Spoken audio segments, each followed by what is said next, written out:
You are live. Hey, everybody. Welcome back to another Bitch with Comrade Misty. I am, in fact, Comrade Misty. Today, I'm super excited because we have somebody who has been mentioned in the show every single week. Not by me, usually. It's usually brought up in the chat by some dumb fucks. So I figured if he's going to be talked about all the time, we should just probably have him on and he can speak for himself. So I am very excited to have Magnus on the show. What's up, my dude? How's it going? Hi, the haters fuel me. Give me more. Right? I'm so happy. As Yeah. soon as you said you were doing this, I'm like, this is so far up my alley because like that's all we did in DC is we like sat and we just fucking complained. Yes, there's a lot to complain about, and I need to get it out. And so why not get it out with other people who get it? You know, I mean, it's like therapy. These are therapy sessions for me, so it's fun. And I'm excited to see which stalkers are going to show up in the chat. We should have placed bets. It'll be fun to see, and the temper tantrums are always good. So yeah, well, okay. And I wanted to have you on because seriously, you've been mentioned every single week. And so I'm like, let's just, have him on and you can talk for yourself because a lot of shit is said about you by a lot of fucking people. Yeah. A lot of surreal fucking made up confusing shit. That's great. Yes, my favorite one recently was somebody tried to say that because you had once labeled yourself as a libertarian, that then you said you were an anarchist. So that means you're an informant. And I'm like, I don't even know what that means. Those words, what is that? Those words are interchangeable from each other, from the very man who fucking created both of those terms. Those terms are interchangeable. I'm just saying this is the level we're dealing with here, where that's and these are people who I'm sure used to consider themselves liberals and are now progressives. At least they think they are, or at least that's how they're presenting themselves, or whatever. But yeah, so it's just funny the amount of shit that's said about you for. So, I mean, okay. So are you a Nazi? We'll start there. Are you a Nazi, Magnus? No, I am not a secret Soviet and or fascist infiltrator. No, I don't.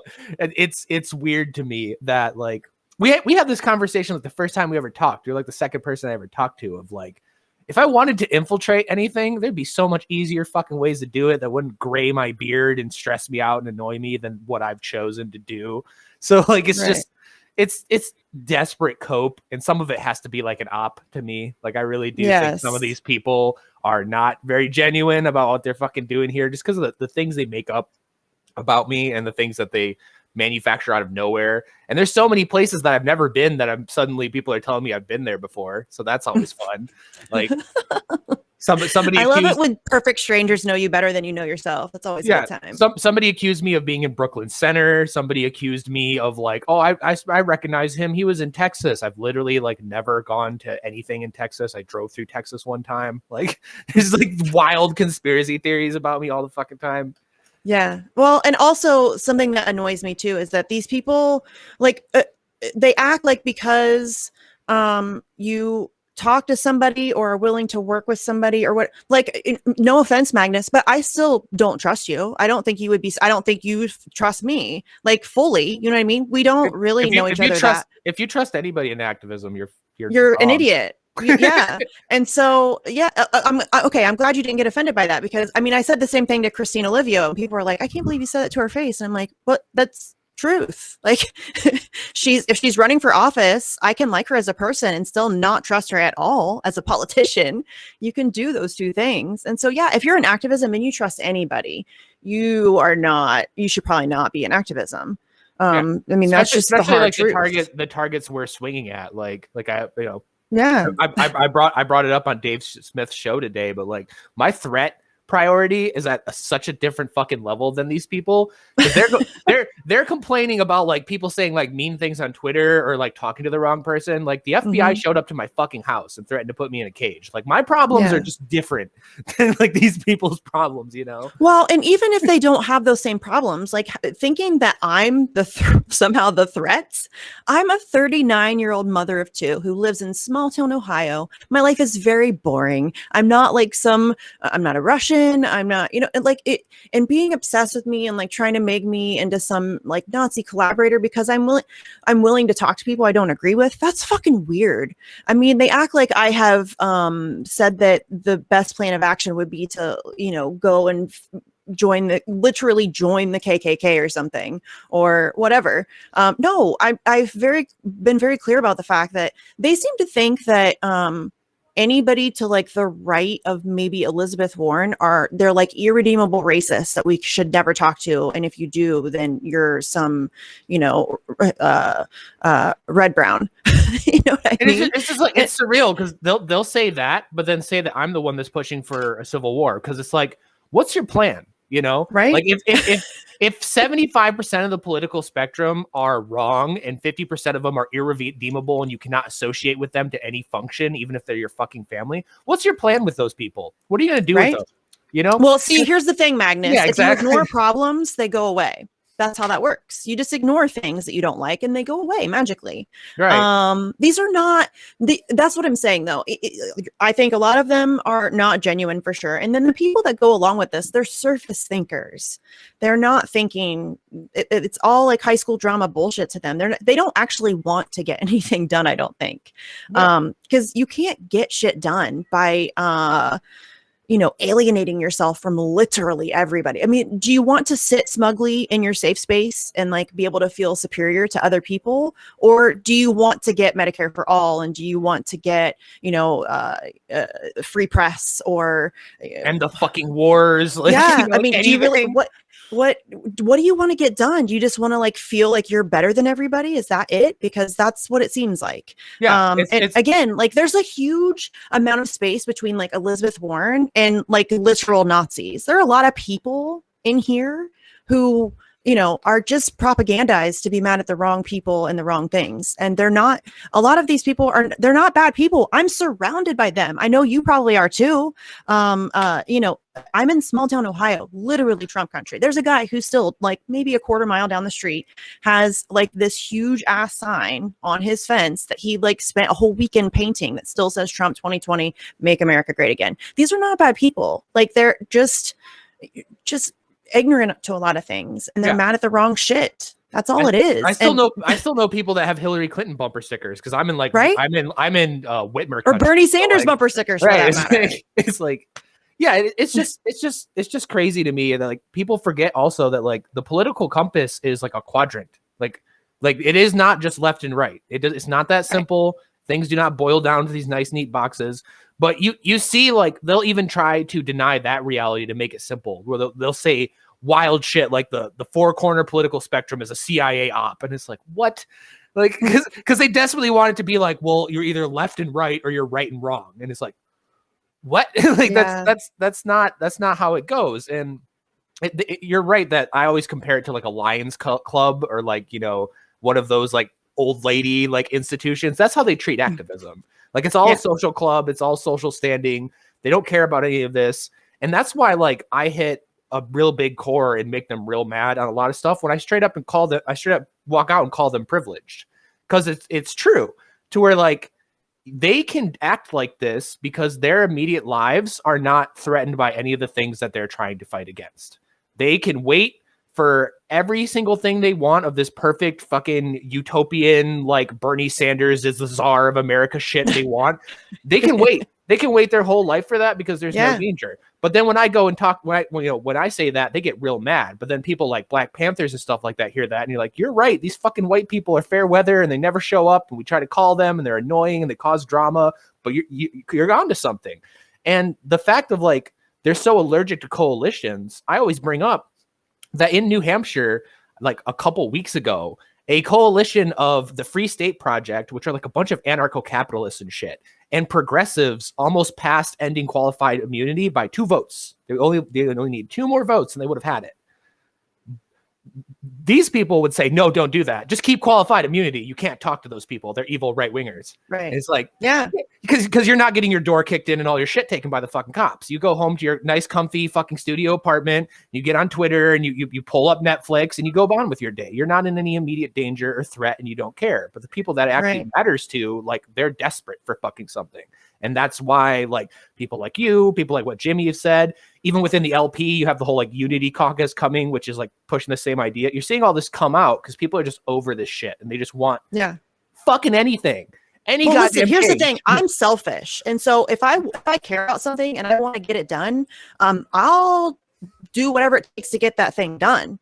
And so if that means, and you don't even have to like somebody to, you know, and I think what a lot of it is this infiltration thing. I know who the fuck I am. I know what I stand for. You're not going to be able to like slink into my world and convince me of something that I'm not going to fully examine myself and come up with like I can think. So I'm not at all concerned that, you know, you know what I mean? Like, are there, you know, is there potential for there to be people who get inside your movement and try to, but I'm not, I mean, I just, I don't know. It just seems like a really ridiculous, cop out. Like if that's what you're afraid of and so you're just going to shut yourself off and not work with anybody, that's just really self-defeating. You're never going to get anything done. What are you accomplishing for it to be co-opted? You know, like a lot of these people are not fucking accomplishing anything. That's my main thing of like I exist. People like me exist because none of these motherfuckers have been doing anything. There has been no motherfucking anti-war movement. There's been no fucking like nonpartisan free speech movement. There's been no fucking like there was in the very beginning of the BLM movement, but now it's gotten all fucking weird of like actually like addressing a lot of the police issues. Like you have people like Rand Paul putting in the fucking Justice for Breonna Taylor Act to end no-knock raids, and it's dead on the House floor, and nobody's bringing it up. Like I'm still to this day, I'm the only person that brings up that there's a bill right now. We could vote on it right now. It's co-sponsored by Republicans and Democrats. We could do it. Nobody fucking cares. So it's like, what are y'all doing? You're so mad at me because I'm trying to do something. The only reason I'm trying to fucking do something is because there's nothing. There's nowhere. Like, you know, they can get out. What was it yesterday? Like thousands of people in New York can get out for like the Palestine thing. Good. I'm happy that a bunch of people got out for that. Can we get out for anything else? It's like, no. It's like, well, why not? It was like, well, we don't want to. I'm like, so I go, okay, well then I'll do it. And then they get mad. They're like, how dare you go do that? It's like, right. No. And it's really, and you know, I get like a lot of the being like I said, I'm skeptical of you. I'm skeptical of everybody. I get like you know, we should be careful about who we talk to. And I've said this before too. I understand, like, I don't fault people. I think it's kind of lame. But I don't like, if you don't think that you're able to have conversations with people that you don't agree with and be able to at least try to be productive or whatever, that's okay. Don't do it. Like, that's fine. But don't attack people who are, you know, capable of holding adult conversations with people we may not always agree with. Don't fault those people for being willing to do that work, especially as like a white person. That's the height of fucking privilege. That's what we should be doing. Those are our spaces. Like, we're white people with that privilege that allows us to walk into, you know, maybe casually racist white spaces and attempt to have conversations with people and change minds. You know what I mean? And to just be like, oh, no, anybody that does that is a Nazi. That's gross. Yeah. You're not an ally. You're not an ally to anybody. Really? I've been calling it, like, I'll be very careful. So it's harder to misrepresent what I'm about to say, but somebody probably will. But like, of course they will. You have the concept of intersectionality, which is a totally valid concept because it makes sense. Like, culture and society is fucking complicated. Everything's goddamn mixed up to each other. So you can't just address racism, sexism, police. Sure. You can't just address one thing at a time. That's perfectly valid. But what I've seen is intersectional activism, which is the most toxic and useless fucking shit I've ever seen in the world. And I always use the example of when I was an environmental activist. If we showed up to stop a tree from getting cut down, we were just happy anybody fucking showed up because we want to stop the tree from getting cut down. Nowadays, I feel like we would show up and some dude would walk up and be like, hey, I'm here to like wrap my arms around the tree to prevent it from being cut down. And somebody would walk up and be like, what's your opinion on abortion? What's your opinion on Israel? What's your opinion on this? What's your opinion? Right. And just like, and if you fail their fucking checklist on any single one of those things, they're like, well, the tree can get cut down because I can't be seen standing next to you. And that's the kind of shit you see now. And it's insane to me, especially on like subjects where there's no disagreement, because like between libertarians and progressives and other people, like there's a lot of problems we do agree upon, but we have very different solutions. But there's also problems that we 100% agree on and 100% say the same solution. So like the fact that like the LP Mises caucus and like the Women's March can't like march together to end qualified immunity because we both just want it gone, because other shit that has nothing to do with that at all. You know, it's just, Right. let's just end this, but nothing to do with it at all. We can't fucking hang out anymore. We can't talk. We can't have a march with 4 times the numbers. We have to be in our own little fucking bubble. And it's like, and then they want to shame you because like you went to an event and somebody was also there that they don't agree with or whatever. And it's just really, it's the dumbest thing I've ever heard. Seriously, I can't take these people seriously. Like, what do you hope to accomplish by using this as your like method? Like, what do you think you're going to get done? Because we need the numbers. Like, we need the numbers. And it's okay to be skeptical of the people that, you know, are around you and working. But if I can, you know, I just want to get this shit done. That's it. And this is how. That's how. Yeah. Solidarity, mass public pressure movements. That's how it gets done. You know? Yeah. And like half like, especially because I roll in like every circle now because I just fucking know like everybody from everywhere at this point. Like half the criticisms from the left to right or right to left is them saying, well, they don't fucking care about this and they never show up. And it's like, where's the lie? Like, that's why I loved you guys. Like, you were a left-wing free speech protest. I was told those didn't exist, you know, but you got shit for it. You and Pasta and everybody got fucking shit for it. And it's like, oh my God. And it's the same thing with the right of like, where's the right wing, like police brutality marches? Well, I fucking went out to one and people gave me shit for it. So it's like, and obviously it's annoying as hell, but also the only way to break that is just to keep doing that and keep building it up until these people have to shut up and they can't go and be like, you know, some fucking Fox News person be like, well, the left wing doesn't care about freedom of speech. Well, we were out at an event with like thousands of people, so shut up. And it's the same like thing of like, you know, the like I always hear right wingers of like, oh, you know, like BLM doesn't care about white people. Well, like my local BLM people that I run around with have put on 2 events for white people killed by police in the last month and a half. So yeah, shut up. Like it's like, you know, just continually like having these like moments and just proving them wrong is how you beat it. And that's more important optically than anything, because a lot of that criticism of like, well, I can't associate with the left because they don't care about things I care about. A lot of that's, you know, it might be malicious or the stupid shit we complain about all the time, but it's also a lot of people that are just like depressed at that fact. And if they saw like a legit, like the left wing anti-war movement come back, and it would take them a while to like accept it. But once they did, they'd be overjoyed and like super happy and might actually be open to talking about some ideas, you know, like, well, we've been propagandized to be this way. Like they have divided us into teams and they've convinced us that if you don't believe in everything I believe in, then you're an other. And I talk about this all the time. The propaganda game in this country and really globally, just like, you know, the Five Eyes or whatever, they're very good at this shit. They are very good at manipulating exactly what you think and how you think. And if you don't know how to watch for that, what's the famous quote? They'll have you mad at the wrong people or whatever. I'm a little high, so I can't think of it directly and I don't want to like completely butcher it, but they have you completely pissed off at the wrong people. They tell you that it's, you know, your neighbor, that's your enemy. Your neighbor is not your enemy. And I realize that we like might all have a lot of differences, but our enemies wear like $5,000 suits and sit in boardrooms and, you know, are currently listening to this conversation. Like, yeah. I mean, wave to the nice NSA agent, you know, it's seriously, I say this all the time, but I'm worried about those people, fam. I'm not worried about Magnus. Yeah. You know what I'm saying? It's like I said, it's privilege because the threat analysis is so fucking off whack to where like it's the same thing with the conservatives. And I'll use this for my example, but it applies to the left so much. I go to them all the time because it literally like broke my mind because Michael Malice put out a poll and he was like, of these 4 things, what would you be most comfortable labeling a domestic terrorist organization? He put out to all of his fans, and it was the ATF, Antifa, the GOP, and the NRA. And 69% voted Antifa. And it's like, over the ATF. And it's like, I do not know how to break it down to you, but 10,000 college kids in black hoodies will never be a fucking fraction of as dangerous as a federal agency. I just don't. That's insanity. I can't even put my fucking brain into that worldview of I even said it this morning. Like if the federal government comes to put me in a cage right now, if I fight off the first wave, there will be a second wave, and then a third, and eventually they'll just drone strike my fucking house. Okay.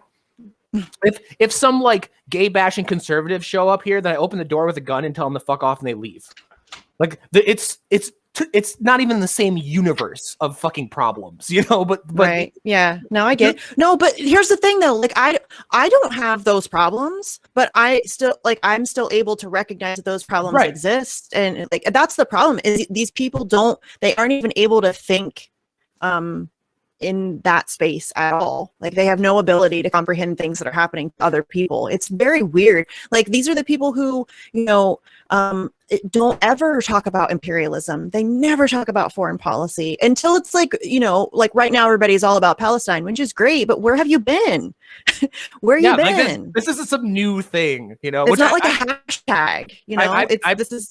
Yeah, I posted a tweet the other day about like like I was like rapidly writing down all the people that gave like you shit and everyone else shit because they were directly citing the Washington Post that the Boogaloo is a right-wing extremist organization because 2 members were caught selling weapons to Hamas, and then they're desperately typing "Free Palestine," and it's like, yeah, and they don't even recognize. They don't get it at all. It's painful, honestly. It's really kind of painful. Yeah, the cognitive dissonance is absurd that they can't. Yes. Everything exists within a 24-hour, maybe a week at the most bubble, and has no context or relation to literally anything else. It's based on like it's trends for them, you know. And for a lot of Twitter, yeah. I mean, and listen, I'm very on Twitter, but it's just really the group think of it all is very bizarre to me, and it's also like the lack of ability to see their own hypocrisy.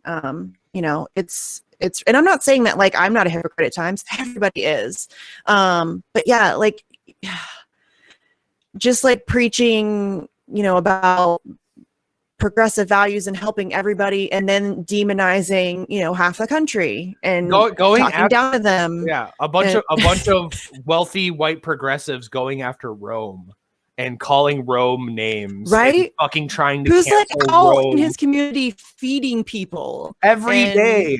Every fucking day. And then people going after Sky now, like Sky has a goddamn hate club now too. It's like it's just because they don't Sky doesn't censor herself. And a lot of people don't like that. You know? Sky's my favorite fucking person. I love her. I love her. I don't always agree with her. Like sometimes she'll tweet stuff and I'm like, oh, I don't know. And I just think that, you know, some of it is just a little bit that she just likes to piss people off, which, you know, it's cool. You know, I get it.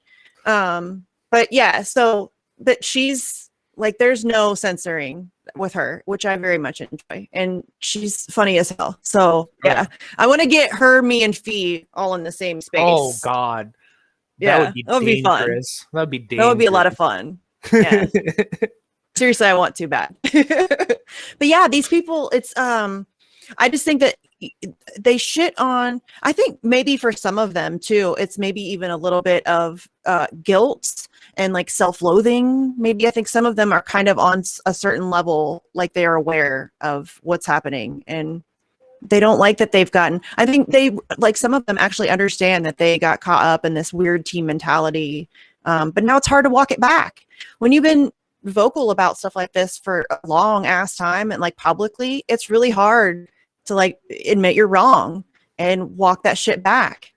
Yeah, I mean, it's just crazy to me too. Of like, I get that, but it's also like all of my worst enemies keep outing themselves as giant fucking pieces of shit, and it's really funny, and I just can't help it. Like, two of the people on YouTube that talked, well, on the internet in general, that talked the most shit about me were Anti-Fash Gordon and Socialism Done Left, and it's like. And all these people that like follow me in my mentions and call Jimmy Dore Nazi and like say Combo Couch or Russian, all these people, they're all big fans of them.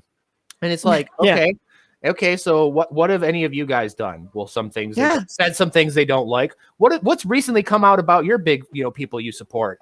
Anti-Fash Gordon being like a serial fucking abuser and like fucking people over and lying to people, and Socialism Done Left dropping hard R's like it's his job in behind closed doors. So it's like, let's compare influences here. You know, like it's ridiculous to me. Well, these are there's also a lot of these people who will make excuses for people who have actual power. Like, you know, they're constantly making excuses for the Squad and AOC and Bernie Sanders and all of these people, and they have actual power. I have zero. Like, I have like a tiny show. I host a couple other tiny shows. I you know, have I don't know, I guess like a okay Twitter following, but it's like, but I have no power, none whatsoever, zero, zip, zilch. Like, I'm, again, just some chick in Ohio, and you're spending all of your time being mad at me instead of actually holding people who have power accountable for their lack of actions. There's no excusing being silent on Julian Assange. There's no excusing voting for the CARES Act. There's no excusing, you know, all of the voting for Nancy Pelosi. Right. Forget force the vote. Forget force the vote. The fact that we were even having a conversation in which we were trying, right? What we're having a conversation about even voting for Nancy Pelosi, that shouldn't have been on the table to begin with. I mean, without like a long list of concessions, I'm not voting for Nancy Pelosi. Are you kidding? And that's what they ran on. That's literally like what AOC fucking ran on, was taking down. Was Nancy to challenge the Democratic establishment. It wasn't. Now all she does is focus on Republicans, right? She never criticizes Nancy Pelosi. She'll like go at Andrew Yang, but she won't criticize Nancy Pelosi. Well, you know well as I do, the Andrew Yang thing was a thumbs up behind a closed door. Like, look, a sideways look, like, yeah, you can go after Andrew Yang. That's fine. We don't want him around anymore. That's all that was. No. Yeah, well, and it's that, and it allows her to look like she does try to stand up to her party with somebody who's irrelevant and insignificant, and then it's easier for her to get away with not talking to Nancy about Nancy Pelosi because, oh, well, she did stand up to Andrew Yang. Look at that. It's all like misdirection. You know what I mean? That's all it is. It's smoke and mirrors. But these people will make excuses for that, and get mad at me because I talk to you. And right. I do think conversation, it's like right. I do think it's some crab and some barrel shit, though. Like, I do believe that they see people doing what they want to do more successful, and they must be destroyed to keep them. This, like, it happens definitely on the right, but yeah, to be perfectly real, it's the biggest fucking problem on the left I've ever seen. Of like, the moment somebody makes a breakthrough that is outside of what has been done for the last 7 fucking years within the left, they're annihilated. Like, you had that one guy in New York, the one BLM organizer that got invited on stage at a Trump rally and then preached not a watered down message at all, but exactly what BLM stands for, to a crowd full of fucking Trump supporters, and got standing ovation. That's huge. That's optically, emotionally, like everything. That's huge. He was fucking destroyed on Twitter for that. And it's like, I really do think it's like, well, hang on, you're going too fast. You're becoming too successful. And I don't like that, because I've been sitting in here tweeting every 5 minutes for the past 2 years, and I'm not as successful as you are. So you need to go away. Like, this is what I feel like a lot of part of it is. I could see that. But I mean, I don't know. But yeah, you're right. These are people who have no ability for thinking outside the box too, though, I think. And I think that's probably a lot of where that jealousy comes from. Like, oh, you know. And the whole talking to it like a room full of, when people get mad at like Jimmy Dore or Glenn Greenwald going on Tucker Carlson, Jesus Christ, are you kidding me? Are you kidding me? Tucker Carlson has an audience of like 5 to 6 million people every night, and if you're not willing to exploit that, to go talk about the things you care about to people who would probably otherwise not hear about those things, again, what? So you just don't ever want to get anything done. I'm really starting to think that that's what it is, because that's how you get shit done. You go and you talk to people who you need to convince in order to have the numbers to get the thing that you want. Yeah. You know? And I mean, like it's not even unprecedented in my fucking lifetime of what we're trying to do happening. Like, original Occupy, there was conservatives there, and Peter Schiff was running around talking about end the Fed, and the Ron Paul people were there, along with like hippies and like a lot of like the Pink Beret people, like in the beginning, like all of those people were there. The original anti-war movements, even like the original Tea Party before it got fucking ruined. Like all of this was like post-partisan. America was mad. Like, America was just pissed. Okay. We were all mad. and it's gone now. And it's the people like this that they seem like they're just anti-success, like they're allergic to accomplishing something. Because, I'll bring it up again. Like, there was a bill to end no-knock raids. Though it killed Breonna Taylor, what kills black people all over this fucking country, white people all over this fucking country, every single traumatizes people, shoots people's dogs, flashbangs fucking kids. There's a bill right now. Nobody wants to talk about it. Nobody wants to vote on it because it would actually solve a problem. And then there'd be nothing left to complain about. There'd be nothing left to grift about. There'd be nothing left to build social clout and stand in front of crowds with a megaphone and say a bunch of fucking platitudes and then go home and forget about this problem if this was actually solved. So I do think, like, I agree with you that I feel like a lot of this is deliberately just never solve a problem. Things never get better. We need it to remain this shitty forever. And whether that's psychological or some fucking CIA shit, maybe a little bit of both, because again, the propaganda is really convincing. And so they have managed to convince, and this is something that really depresses me. I think about this all the time. Because I really, really, really despise the United States as like an empire and as like a entity, but I love the American people. Like, I really do. And it really, really depresses me when I think about the fact that the American people have been beaten down to a point where this is what they're willing to accept for themselves. This is it. This is the best that it gets. We're not going to fight for anything better. We're just going to accept that it's all shit for us, and we're just going to keep getting screwed over. And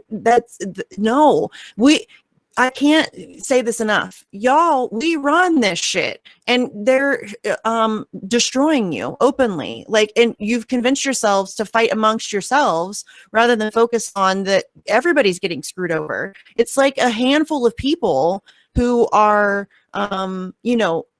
just completely annihilating the planet, the people, causing an immense amount of pain and suffering, not just in this country, around the globe. And it doesn't have to fucking be that way. And we've allowed ourselves to be convinced that this is just it. And it's really fucking sad. Y'all, we deserve so much better than this. It's the United States of America in the year 2021. In the middle of a pandemic. Whatever you think about the pandemic, it doesn't matter, but you still can't get a floor vote on Medicare for all in the United States of America in the year 2021. And you just accept that that's a thing. Yeah, like that's even from a conservative perspective, that should horrify you. That half of the political spectrum can't even get their fucking party to just bring it up. Hold a vote.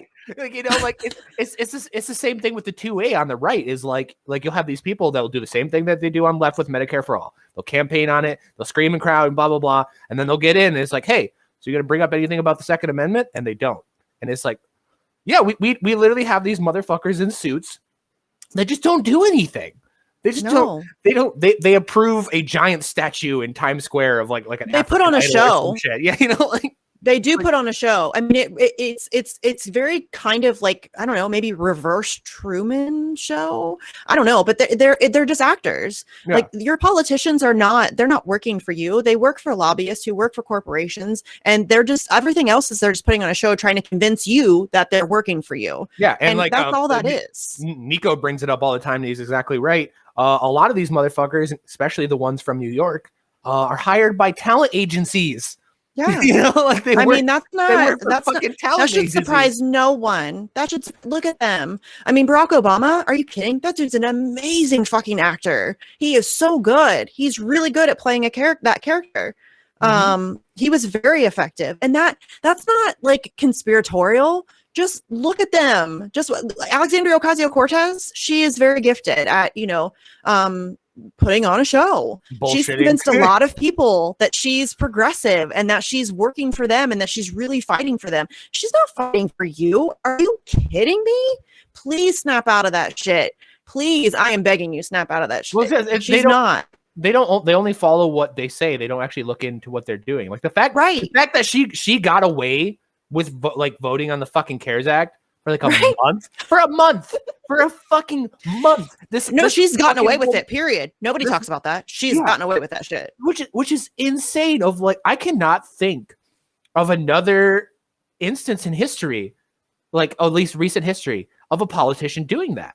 because like, sure, there's tons of times where they'll say, oh, I'm going to vote against this, and they'll campaign and then they'll vote for it last minute, but they never lie about it afterward. It's like, that's unfucking precedented that she straight up walked in, voted on it, then walked out, and then for a month was like, nope, never voted on it, never did that, nope, not me, don't Google it. And it's like, when has that ever happened? Like, if somebody knows, please, like, DM me on Twitter, because that's like a whole new fucking frontier of like just begging that people do not Google publicly accessible information. And the media didn't do it. The fucking media didn't do it. Dude, what media? Although I will say, I know this is supposed to be a bitch show, but it can be so, because I can bitch about, Jen Psaki, but a United States reporter in the fucking press room asked her about Julian Assange. I could not believe that just happened. It fucking happened. It was awesome. Thank you. Finally. And it's sad that I have to be excited about that, but Jesus Christ,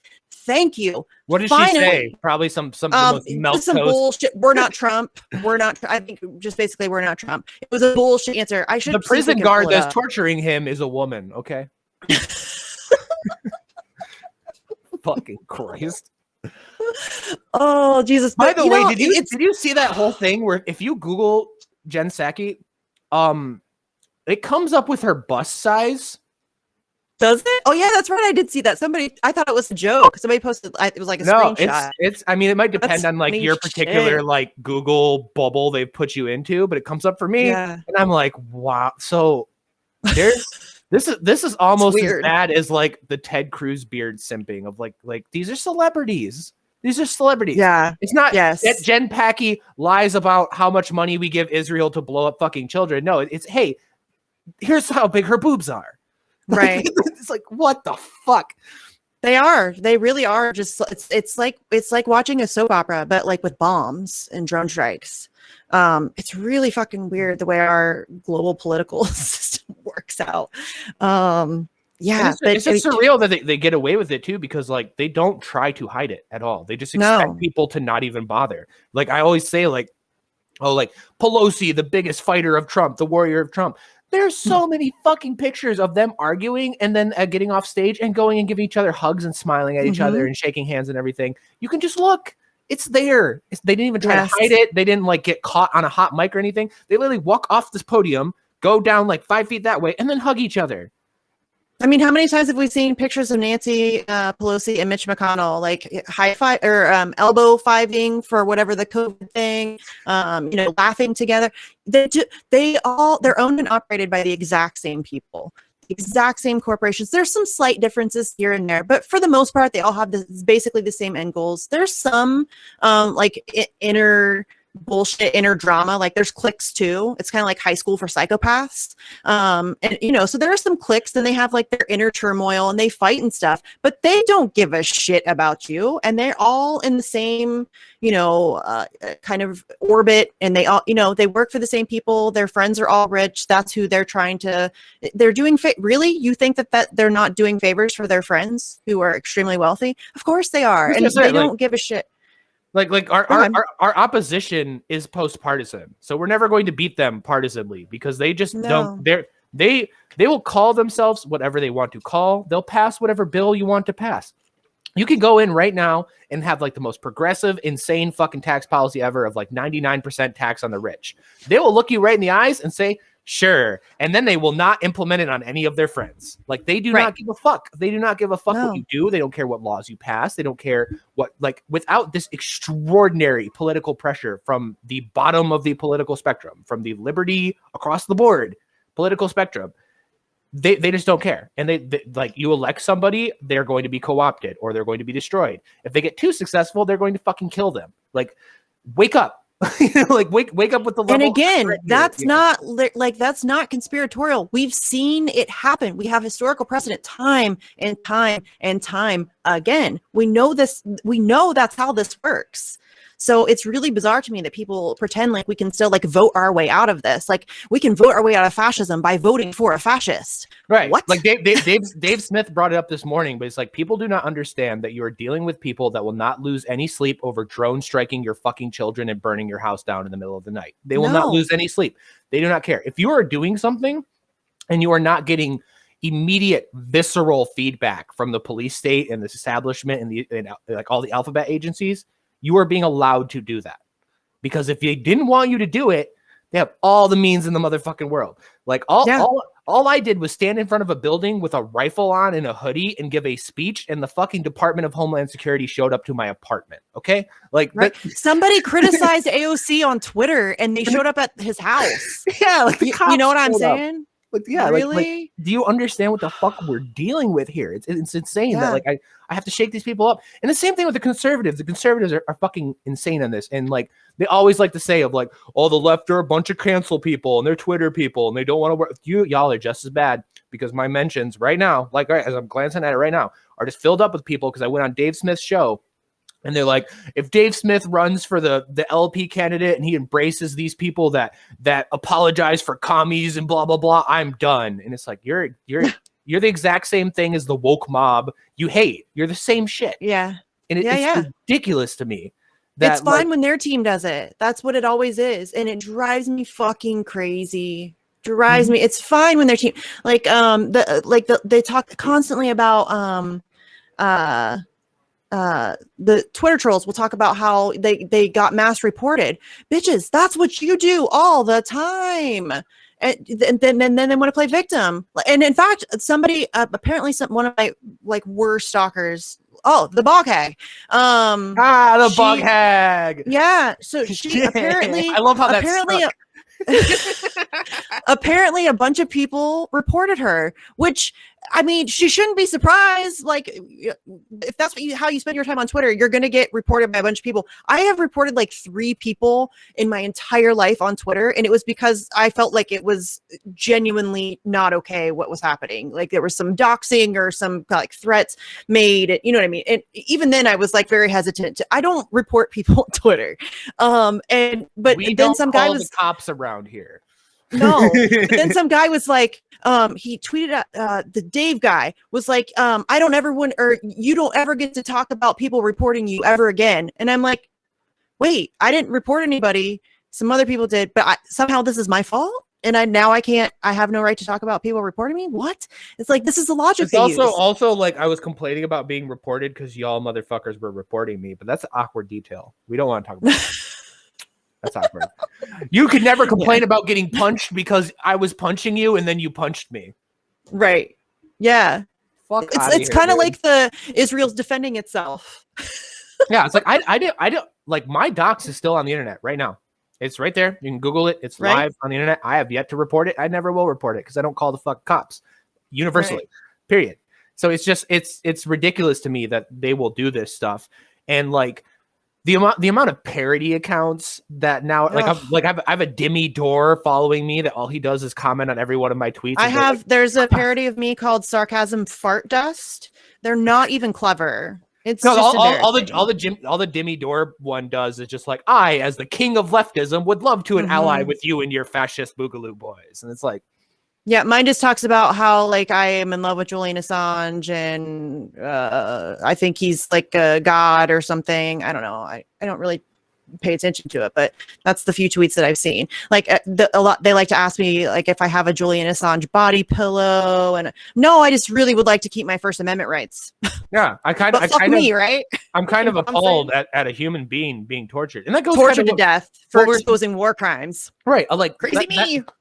And that's the thing is like it's a careful balance, because if you try to make Jillian seem too heroic, it reduces how horrifying what actually going on is, kind of to the point of what we're facing.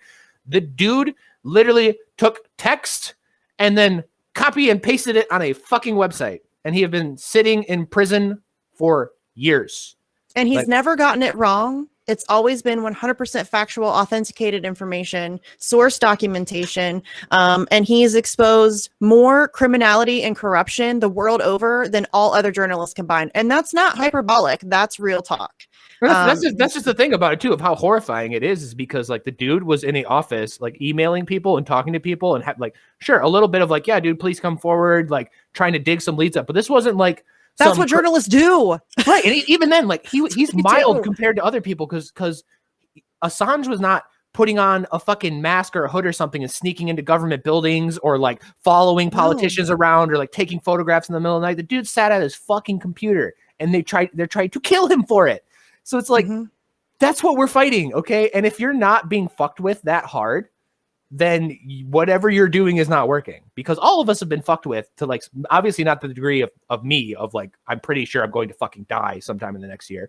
Hi everybody. But I know that you guys have had fucking weird shit with your Patreon, with your finances. You've had weird event things, like people have gotten phone calls, harassment, like if you're not getting even that, then whatever you're doing, they don't fucking care about you, period. Right. And like you look at Louisville, the Louisville activists, all the Breonna Taylor activists, they're a unity movement down there. They always preach unity. They love everybody that shows up. That's why the media does not talk about Louisville anymore, because it's really awkward for them. But like the activists there, compared to like some of these Washington, D.C. BLM places or like California or stuff, like they get followed home. Like people show up to their work. Like people threaten them like all the time. The Louisville activists, like, you know. Yeah. Look what they do to Keith McHenry for feeding people. Yeah, Travis Nagdi, you know, what young, beautiful, young, fucking brilliant man, was killed in a carjacking. Happened to be the most popular person in Louisville, leader of most of the marches, fucking beloved by the entire community. Every single person liked him, and he gets killed in a carjacking by a black man. When everyone knew his car, everyone knew what he looked like, everyone had seen his face everywhere. He's in CTES's Bow for Breonna video. Leading chants and shit. Everyone knew who he was, and he happens to get killed in a random carjacking. Like, you really believe that? You know, so it's like, right. People don't get this shit. They don't get that this isn't some fucking Twitter account like joke for a lot of this. Right. Well, and okay, I get that they don't understand that because it's not something that they've experienced. So it's difficult to wrap your head around that kind of stuff. So I'll get that, but you should still be able to recognize the fact that this is not, first of all, it's not about Julian Assange. It's really not. And it is, because his life is absolutely worth fighting for, because he shouldn't be there. What's happening to him is absolutely repugnant. It's not okay. Anybody who gives a shit about like human rights should be appalled by what's happening to him. But it's still not even just, it's not about him. It's about the fact that he's just the warning shot. Like, he's like, hey, I always say the proverbial head on the stake. He's like, if you fuck with us, this is what happens to you. This is they want a chilling effect across journalism. They don't want anybody to ever do again what Julian Assange has done. And so they're punishing him, and they're drawing it out. They're doing it publicly because they're using him as the example. And this is all going to be coming back on all of us. If they're going to do it to him, they'll do it to everybody. And it's not just one thing. I mean, the CIA was using a Spanish security firm to spy on every conversation he had in the Ecuadorian embassy, including conversations with his legal team, which I don't know why anybody would be okay with that happening to somebody. That's not okay. That's not me hero worshiping Julian Assange. That's not me. That has nothing to do with it. I just would really like to keep my rights. Yeah, and it just goes to show that there is nowhere to run. If you kick the snake at all, there's nowhere to run. It doesn't matter where you go. It doesn't matter where you hide. I have no idea how Edward Snowden is still fucking alive. Props to fucking him and whatever security detail and whatever the hell they're doing over there in Russia to keep that man alive. I have no idea, because there is nowhere to run. Like, I always get it from like the conservatives. Like, if you hate America so much, why don't you just leave? And it's like, dude, they will find me wherever I go. And in fact, I guarantee that if I wasn't in America, I would probably be dead right now. Like, you know, because it starts getting a little. And where are you safe from our imperialism? Where are you safe from the military industrial complex? I mean, if you leave, there's a very good chance you're just going to get drone striked anyway, just happenstance. We're blowing shit up all over the damn place. They're always like, move to Somalia. I'm like, we're bombing? That's awkward. Right? I'm definitely getting real far away from America then, you know? It's like, what the fuck? Go to Antarctica? Oh, wait, the only base there is run by America. Like, there's nowhere. There's nowhere on the planet. You cannot run from us. We are the fucking Hydra. We are the octopus over the world. Like, yeah. And that's, I mean, Julian, and it's already been effective. Look at journalism. Look at the state of fucking journalism, you guys. It's abysmal. We're in trouble. We are in trouble. We have to pass the bill to see what's inside it. Don't you know? Right. Let's see. And I mean, that was such a shit show when that happened then. That's like the norm now. That's like the regular. Like, it was such a big deal with Obamacare where they're like, we were not going to read the bill first, and now they're like 25,000. It's expected. Omnibus bill. We'll vote on it 12 hours before, and like nobody fucking cares. No, and I don't think anybody still read that. I don't think a single one of them has ever read that all the way through. None of them. None of them. And that. Oh, it hurts my head. It hurts my head. This is really. This is what we're accepting. Oh God! Politicians that do not read the bills that they vote on. That impacts everybody's lives on a tremendous level. If it wasn't a conscious fucking decision about them that they make, I would almost feel bad for them, because it's like, how the fuck? Like, oh hey, here's your literature for the night. Here's this 25,000 page fucking bill. Have fun. And it's the same thing. Like what we as a country are so involved in fucking everything that, like, don't get me wrong, I want to deport all politicians to the fucking moon. So don't misrepresent me at all. But holy fuck, being an American politician, to where, like, I think like in like the 1940s, like somebody would run up to you and be like, "What's your opinion on like the Yemeni tribe in like northern Afghanistan?" You'd be like, "Who?" And then because we just weren't involved in everything. But now it's like, you better have that fucking opinion right. You know, you better have that right opinion, because you're gonna get killed for it. And that's not to let any sympathy for these fucking psycho asshole sociopath politicians, but like, that just goes to show how our finger is in every goddamn pie. There's probably nothing on this goddamn planet that doesn't have some CIA money connected to it at this point. Oh, no doubt. There's no doubt whatsoever, dude. It's not. And I just think that a lot of people can't wrap their heads around what that means, and the fact that that's reality. And I get it. Like, that's heavy. That's and I think a lot of people still believe in the mythology of the United States of America. Prager, you put out that picture yesterday of like, the only reason why there's any freedom in the world is because the U.S. military. And it's like, that's like an onion. Fuck. I would expect to see that in the Onion, you know, like that's, but there are people who genuinely think like that. I mean, who really think that the United States are the good guys, and that we really do like want to spread democracy and freedom and fireworks and eagles. And, you know, and I think that that's really hard, because literally from the moment you're born, you're propagandized from all directions. It's everywhere.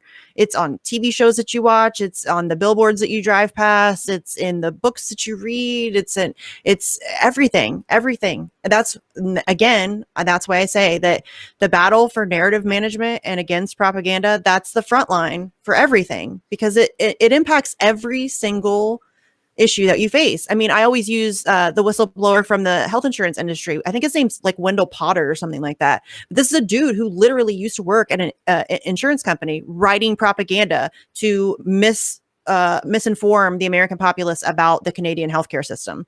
How can we convince them that so all of those times that you heard that in Canada, if you need to go to a doctor, you have to wait forever. There's like this huge waiting list. This is the dude who came up with that shit, and he became a whistleblower. And that's a huge part of the reason why we don't have Medicare for all, because they spent decades lying to people about it. And that's still a part of the problem now. There are still people who think that that's reality. So, I mean, it affects everything. If you're fighting for anything, you first have to be able to combat the propaganda against what you care about, because trust the experts, Misty. Trust the experts, Misty. Right. Scientists have never been bought, paid for, lied. Never. That wouldn't happen. Never. This is the United States of America. You democracy, Russian bot. I know. Damn you, Putin. It's just ridiculous to me. Of like, yes. Again, as an anarchist, I have the perfect example.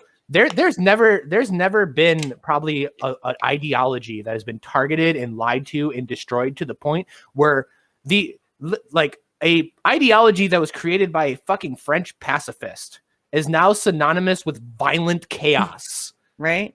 Like that, you're absolutely like the language, the words you use, like Reason Magazine put out something very recently where I think it's so perfect. They described capitalism and socialism as anti-concepts, because those words have gotten so fucked now. Yes. They don't mean anything. They mean nothing. Like, they have no definition. Nobody can agree on what they mean. No one can define what they actually like. They're anti-concepts. They exist only to cause fucking problems, you know? Yes. And 100%. there's so much language warfare, even when you get down to just how we communicate as fucking human beings. They're fucking with that, let alone what you see, how you experience it. Like I blow conservatives' minds all the time when I bring up this question. I'm like, hey, did you notice over the last year that CNN and all these places that were supportive of BLM never interview organizers ever?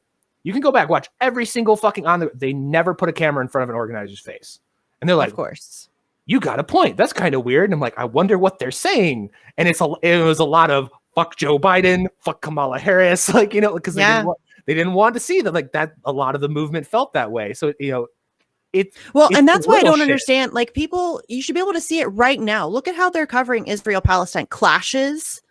We have clashes, really. The way that they're able to both sides this shit and convince people of the way that they're supposed to feel and the way that they're supposed to think about it. It's pervasive. It's every fucking where. Your mind is being manipulated constantly, and people aren't paying attention to that. And it's like Russiagate. Look at how effective Russiagate was. And now we're doing Chinagate.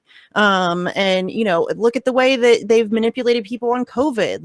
Trying to blame the fucking pipeline hacking on Iran, right? I mean, seriously, this is not like me making shit up. This happens all the time, and anybody who's not troubled by that and doesn't see it as a very, very, very serious issue moving forward is not fucking paying attention to what's happening, because that's how they keep you from getting the things that you want. That's exactly how. Everything, literally all the things. And I think like and it's also just like the team shit. It's so it yes. really dilutes it even more, because like liberals and stuff like that do not realize that even though CNN is on their side, CNN is pushing, even if they're saying shit you agree with, they're pushing it in a certain direction. In the same way with Fox News, they're pushing it in a certain direction. So even they're manipulating you this whole time, even if they're quote unquote on your team.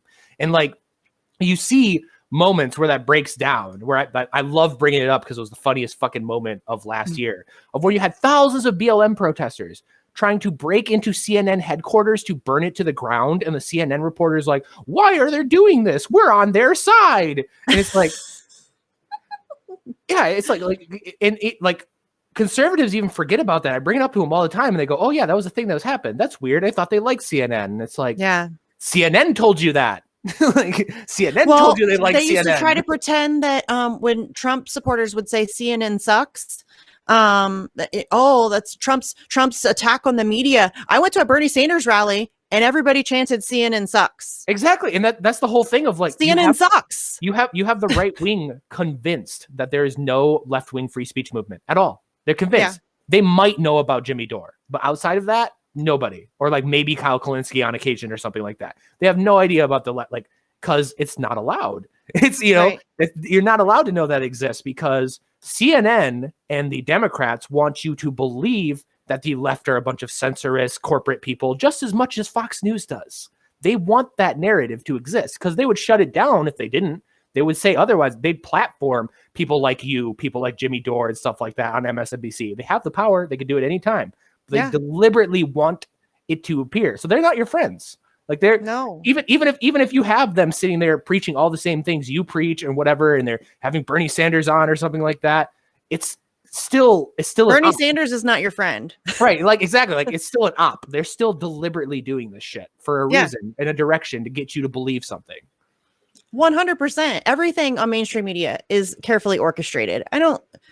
That's not like controversial to say. I mean, look at you guys have all seen the Sinclair montage, right? Where they're all using the exact same script, like literally all the stations across the country were using the exact same script. Did you see that video of that random dude in the Lowe's parking lot just destroying that fucking jerk? Why are you putting a mask on? He just puts his head down, just like defeated. He's like, you fucking lose it. And he should we need to start shaming these people. It's unbelievable what we're allowing them to get away with. I'm glad to see that Andrew Yang was getting shamed for, just his horrific take on Israel. But that's no surprise. But letting AOC get away with deferring to caucus leadership on a fucking coup, making excuses for that shit. There's no excuse for that shit. But again, these people don't care about imperialism. Yeah. I don't know why. They don't give a fuck. They don't give a fuck. No. They love that. They feed off of it. And it's about to get even worse. Like, This oil shortage shit, I guarantee is a pretext for some kind of fucking bomb or whatever, because they're losing control. The unity movement is growing. The left wing is pissed. The right wing is fucking like ready to go, which is simultaneously awesome, but also like horrifying, because that's a razor thin fucking margin from going from something positive to historical precedents. Yeah. Not great. So like, people are pissed. And when was the last time people were this pissed? Occupy Wall Street. And what happened then? Oh yeah, we fucking invaded a bunch of Middle Eastern countries, and like the economy collapsed. And then like, I don't know. And I just got even more conspiratorial. We also had a black president. It'd be really convenient if Joe Biden stepped down right at that time and then deflected all this, like all the anti-imperialism criticism by putting Kamala in and being like, oh, well, you're just racist. You know, it has nothing to do with like blowing up fucking kids in Syria. No, you're just racist. Yeah. Or sexist. You can also be sexist. They get the double whammy there. I know. They tie it's like the identity politics bingo. Yeah, they could tie it into a little bit of Stop Asian Hate too, because like, yeah, they can. Yeah, it's like, fuck, man. And I see that coming. Yeah. And it's like, ooh. Oh no, I've been saying, there's no way. Yeah, for sure.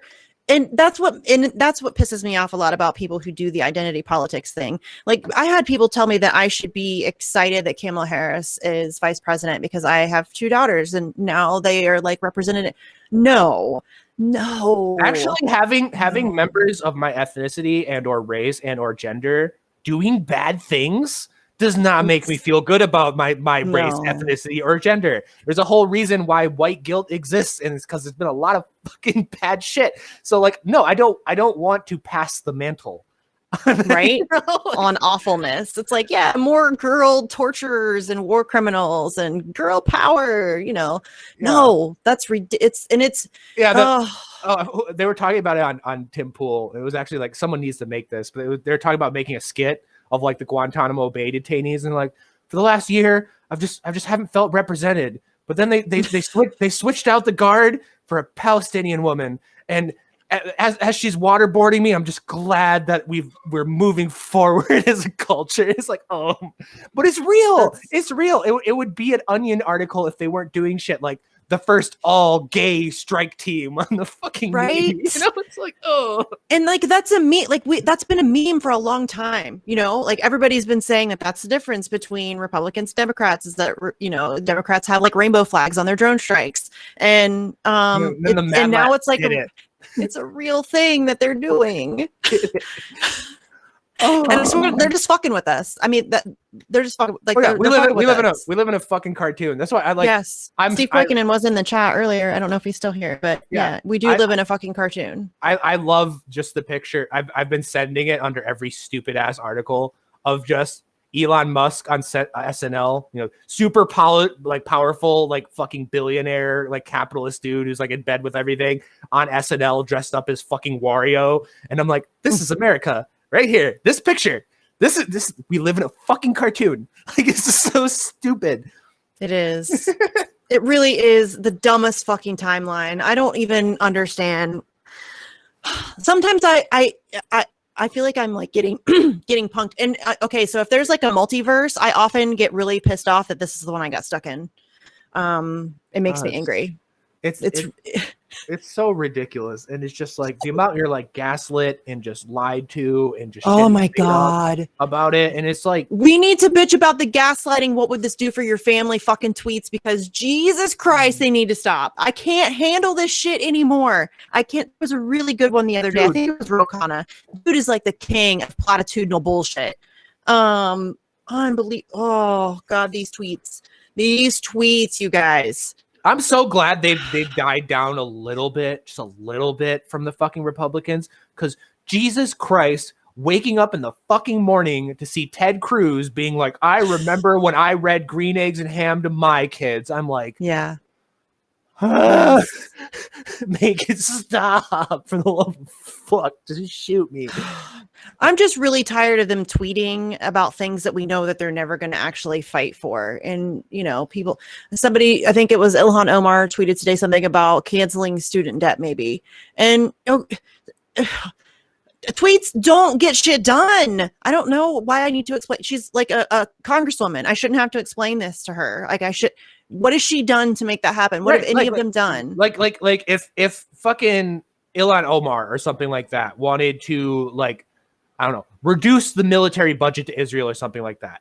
These people are popular enough that they could just go stand on a street corner with a sign. Yes. And thousands, they wouldn't even have to announce it on Twitter. They wouldn't even have to tweet it. They wouldn't have to say shit. They could just stand on a street corner with a sign. Thousands of people would show up and boom, you'd have a massive fucking protest. That's all they'd have to do. So the fact that they aren't doing that is like, I don't fucking care. And conservatives too. Conservatives fucking bitch and cry all the time about all sorts of shit. Okay, so where are your like 2 million Twitter followers? You could just show up somewhere, they'd follow you. Why are you doing that? Because it's bullshit. You don't fucking care. Can't even get them progressives to vote together. Ayanna Pressley's like, nope, you vote alone. Well, then what is the fucking point of you? What is the point of having the you vote alone shit was like the most fucking cathartic isn't the word because it didn't make me feel good, but goddamn was it like a pressure release, because the whole gaslight forever was like, we need a block, we need a team, and that goes all the way back to the fucking Tea Party and shit. Like the Tea Party used to say stuff like that, and then these motherfuckers all across the aisle are like, actually no, we're individuals, we're just gonna assimilate. We're individuals. We you vote. It's like, oh my god, mask off again. So then what is the point of you? I want her to answer that. What is the point of you? Because you're right, that was the gaslight for the longest time, kind of the same way as they did the whole gaslight where we're going to get elected and go fight the Democratic establishment, and now they just talk about Republicans. It's the same thing. They're constantly, anything that they tell you that they're going to do, you can guarantee that the opposite is going to happen. Yeah, like Trump did that shit to people. Trump was terrible about that. Literally like it's particularly worse with Trump, because Trump there's no reason for Trump to do that. There was no reason at all. Like there is a mild, I think it's a bullshit argument, but there's a mild argument that like progressives do have to play a little bit of ball because they are outnumbered and stuff like that.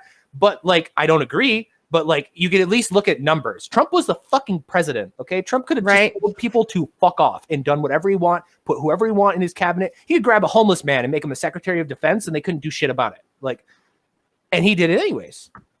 So it's like, okay, if AOC is not going to do it, if Bernie Sanders is not going to do it, if fucking Donald Trump, that guy, that narcissistic fucking high on his own farts dude is not going to do it, who's going to do it? Who? You know? Nobody. Like they don't exist. It's a myth, and we're fucking lied to about it. Yeah. No, and none of these people, again, none of them work for you. Do you think Donald Trump gives two shits about you? No. Well, there's a picture of him shaking some hands with some firefighters. Obama never did that. I don't give a shit. The fact that people are so baby brained that they still fall for that bullshit, and I'm like, I shouldn't be mean about it, but it's fucking annoying because I want those people to come along, and I feel like insulting them constantly and their intelligence is, probably counterproductive. But at the same time, Jesus fucking Christ, really, prep school Donald Trump, who has been rich his entire life, he has no idea what you live. He has no clue in the world what you deal with. The bullshit. But Misty, he eats McDonald's. He eats McDonald's. He drinks Diet Coke, you guys. He's just like us. He eats steak with ketchup. Yeah, and he says what he means. And so I like that about him. He's honest. He's not fucking honest. Yeah, he is an unbelievable liar. That's the thing of like people just don't understand that like fucking he's in on it, because like yes. Me and Dave, again, like we talked this morning about it, of like how much the culture war shit is an op, and that like the Republican establishment just did things to bait progressives, to make progressives mad, so then conservatives would call progressives stupid and we would all just circle jerk each other off about Marvel movies or something dumb. The best example of it, the two scoops shit. You really think that like that wasn't fucking intentional? Like that whole 2 weeks of media cycle about Donald Trump grabbing 2 scoops of ice cream when everyone else got 1. Like, you think that's like an organic, normal fucking interaction between the entire 2016 coverage of Donald Trump's campaign should have been fucking obvious from the start. The fact that MSNBC is covering his podium for like a full-on hour and not talking about Bernie Sanders' rally that's got like 26,000 people. That's not like a normal thing that happens. It shouldn't be, you know what I'm saying? But they love him. I mean, look at the dude from CBS. Why am I blanking on his name? whatever the douche canoe. He was like, yeah, Trump's not good for the country, but he's good for ratings. And that's, you know, that he and Trump's in on it for sure. He goes to these people, they all hang out. They hang out. They go to the same dinner parties. Like Chelsea Clinton and Ivanka Trump have been like friends since childhood. You know, Hillary Clinton went to Donald Trump's wedding. Bill Clinton is the one that supposedly got him to run for president. Yeah. This is not. And there's so many layers of gaslighting for both sides where like it's like the Hillary Clinton Pied Piper strategy. That's bullshit. Donald Trump being like, I know these people. They're my friends. That's why I'm trying to destroy them because I know they're bullshit. That's bullshit. Like it's I don't understand how people don't fucking see through that. And they accept like the small we're so desperate for these fucking crumbs, just fucking crumbs of like reform and change that like right now you have large parts of the LP that's simping for Ron DeSantis. And it's like, oh, bro, it's like, okay, yes, the lockdown stuff, I understand why that makes you really happy. But like, you know, Adolf Hitler did real good things for education systems. That doesn't make Adolf Hitler a good fucking person, okay? One issue, right. One fucking thing. He was good on the lockdowns. He totally just passed a fascist ass fucking riot bill. He totally just did a bunch of other horrifying shit. He's totally like trying to recriminalize marijuana and shit like that. And y'all are supposed to be libertarians. Right. It's like, that just goes to show of like, and it's the same thing with the AOC people. If they nail one thing, all they got to do is nail one thing, and they don't even have to actually do anything about it. They just have to have the right messaging and nail one thing. People are so desperate that they'll fucking tie themselves to it. Yes. It's like, oh God. And they'll ignore everything else they do desperately and bring up that's that the thing. People forever. are so impressed by like performative bullshit. You know, somebody's actual record doesn't matter. Like Bernie Sanders, that always really bothered me about Bernie Sanders supporters. I supported Bernie Sanders in 2016. I didn't go into it blindly. Like, I still knew who he was, but I thought that if we had a chance of maybe swinging things back in like in a better direction, we might be able to get something accomplished with him. But people don't know anything about him, really. He's an imperialist, and he's a loyal party soldier. Yeah, and he has been since the 90s. He's voted for every war a Democrat started. Yes. I got into arguments with my roommate before we ended up fucking hating each other all the time because he was the biggest fucking TYT Bernie stan in the world. Oh, yeah. In the world. He watched every goddamn late night show at like full blast with no headphones on for you know, reasons, you know. But right. But like he would just always say like Bernie's anti-war, and I'm like, dude, you could just Google Bernie Sanders voting record war. He had anti-war protesters arrested. Yes. Fucking, and you could just Google this shit. And he's like, oh, yeah. That's lies and propaganda. I'm like, dude, the Senate voting records are like, it's like public information. It's historical record, in fact, actually. So yeah. He has an abysmal voting record. He supports the F-35, y'all. Yeah, and it's like the fact that like especially like the Union left, like the Union League left, like, hey, members of the DNC are fucking currently simping for deploying the National Guard on strikers, and like, yeah, y'all are still standing for this shit. It's insane. Like, what do they have to do? I just, that's what I ask people. What is your fucking line in the sand? Tell me what your line in the sand is. Because I, like, if I went back a year ago and got like you and a conservative and like a libertarian and like a normie Democrat in a room, and I was like, okay, a year from now, fucking Andrew Yang's going to be simping for Israel. AOC is going to be taking pictures with Nancy Pelosi. Donald Trump's going to be emailing people fucking statements. They're going to be deploying the National Guard on fucking protesters and shit like that. And we're going to delay us pulling out of Afghanistan. The whole country is going to be locked down. They're going to be printing billions of dollars and giving them to corporations. If I told all of you that like a year ago, maybe not you, because you get it, but you know, in general, I would have known. Yeah, people would be like, "You're fucking make Alex Jones look tame," you know, like you're insane. Yeah, here we are. So it's like, where's the line? How much of a fucking sci-fi novel do we have to live in? You know, well, I will say this though, and I say this all the time. If you would have told me 5 years ago that Sarah Palin would come to the defense of Julian Assange before Bernie Sanders, I would have never believed you. Yeah, I would have never believed that was a thing that would happen.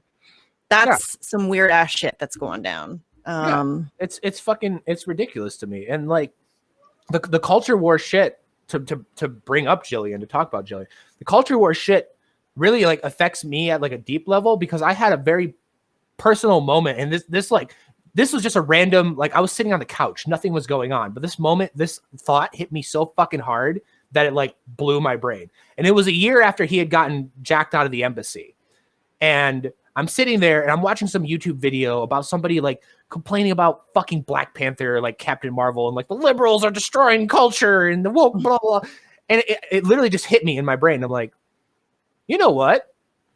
I have no idea what's going on with Jillian, and his ass is fucking out of the embassy and in a jail or something somewhere, and nobody's talking about it.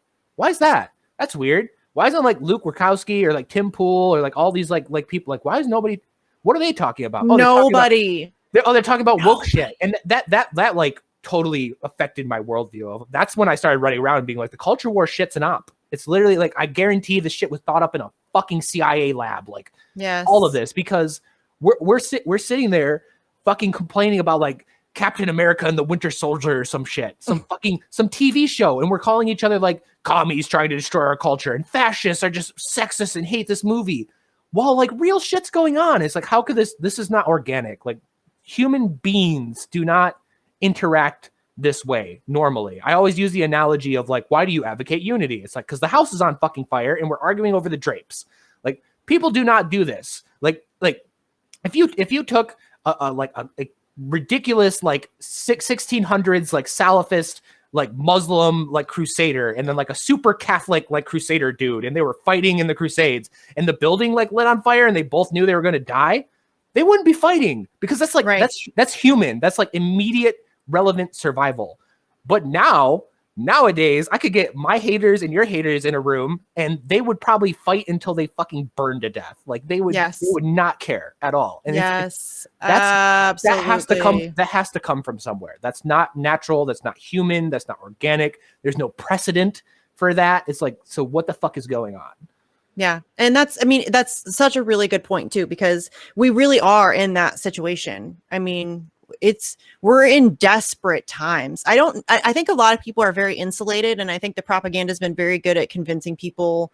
You don't get to see the real shit. You know, we talk about this all the time. You don't get to see the actual impact of war and of drone strikes and of all. I mean, you get to see them taking off, and then you have, you know, Brian Williams screaming in his pants about how beautiful it is that we're about to go blow some people up. But yeah, we don't get to see the bodies coming home. You don't get to see when the bombs land. You don't get to see the aftermath of that. You don't get to see the body parts laying all over, and the children who are, you know, lying dead in the street. You don't get to see that stuff anymore. They learned their lesson after Vietnam. And so there are a lot of people who are very insulated from how bad it is. But it's really bad out there. Yeah, for a lot of people. Yeah, and it's just like, people do not understand exactly how war works, and normalcy bias is insane, and they do not understand the collapse of civilizations. They don't understand chaos and riots and stuff. They think that everything is fine until their normal day-to-day life is affected. And you hear this all the time, like particularly in militia circles, where they're like, the people will never rise up against the government until their lives are personally affected. And it's like, dude, there was people that were drinking wine out of golden chalices while Rome was burning to the ground. There's I have friends right now that are in Syria, in Rehova or something, that are probably at a club, like partying, and bombs are going off 2 miles away. Like the level of like disconnect. The level of like how civilization can ignore horrible shit, because you still got to be a human. Your kids got to go to school. You got to go to the grocery store. You got to fucking clean your house. It doesn't matter if people are getting in gunfights outside of your fucking door. You still have to human. You have to do human things, you know? And these people don't get that. And they think that like, well, America can't be that bad because I wake up and I go to my 9 to 5. And yeah, it's really weird that there's been no cat food in stock for like 6 months, but like, oh, that's just a weird, you know? And then I go home. How could things be so bad? And it's like, dude, I have friends that had flashbangs thrown out of helicopters in fucking Louisville at them. Like, and I was just on a podcast like a couple days ago with this one like normie dude. He's like, oh, do we feel like we're kind of exaggerating this? Like, do we feel like we're kind of just caught up in social media? No, we're probably not. It's way worse than we even think. Yeah, dude, really. Like, I find out new fucked up shit like all the time that like never hit the news. Like you have, I think it's like the Plymouth 5 or something like that. It's a suburb of Detroit, and that like I think a few months ago, like they were like marching down the street and like one person stepped on the road to like walk around someone, and the cops just beat the shit out of everybody and arrested them. That didn't hit news. Nobody cared about that. Dude, they just like tackled a guy and tased him for jaywalking on his bike. Yeah, I saw that. What the fuck is happening? But yeah, it's not even just in what's happening to us in this country. Then you ask people to think about what's happening to other people in other countries, and they don't that they can't even almost comprehend. Right. There's starvation and genocide going on in Yemen, and they know what those words are, and they like to use them as buzzwords to get like cool points and the woke points. But I don't know that they've ever actually considered what that means in a real way, because if you did, you would be screaming about it more.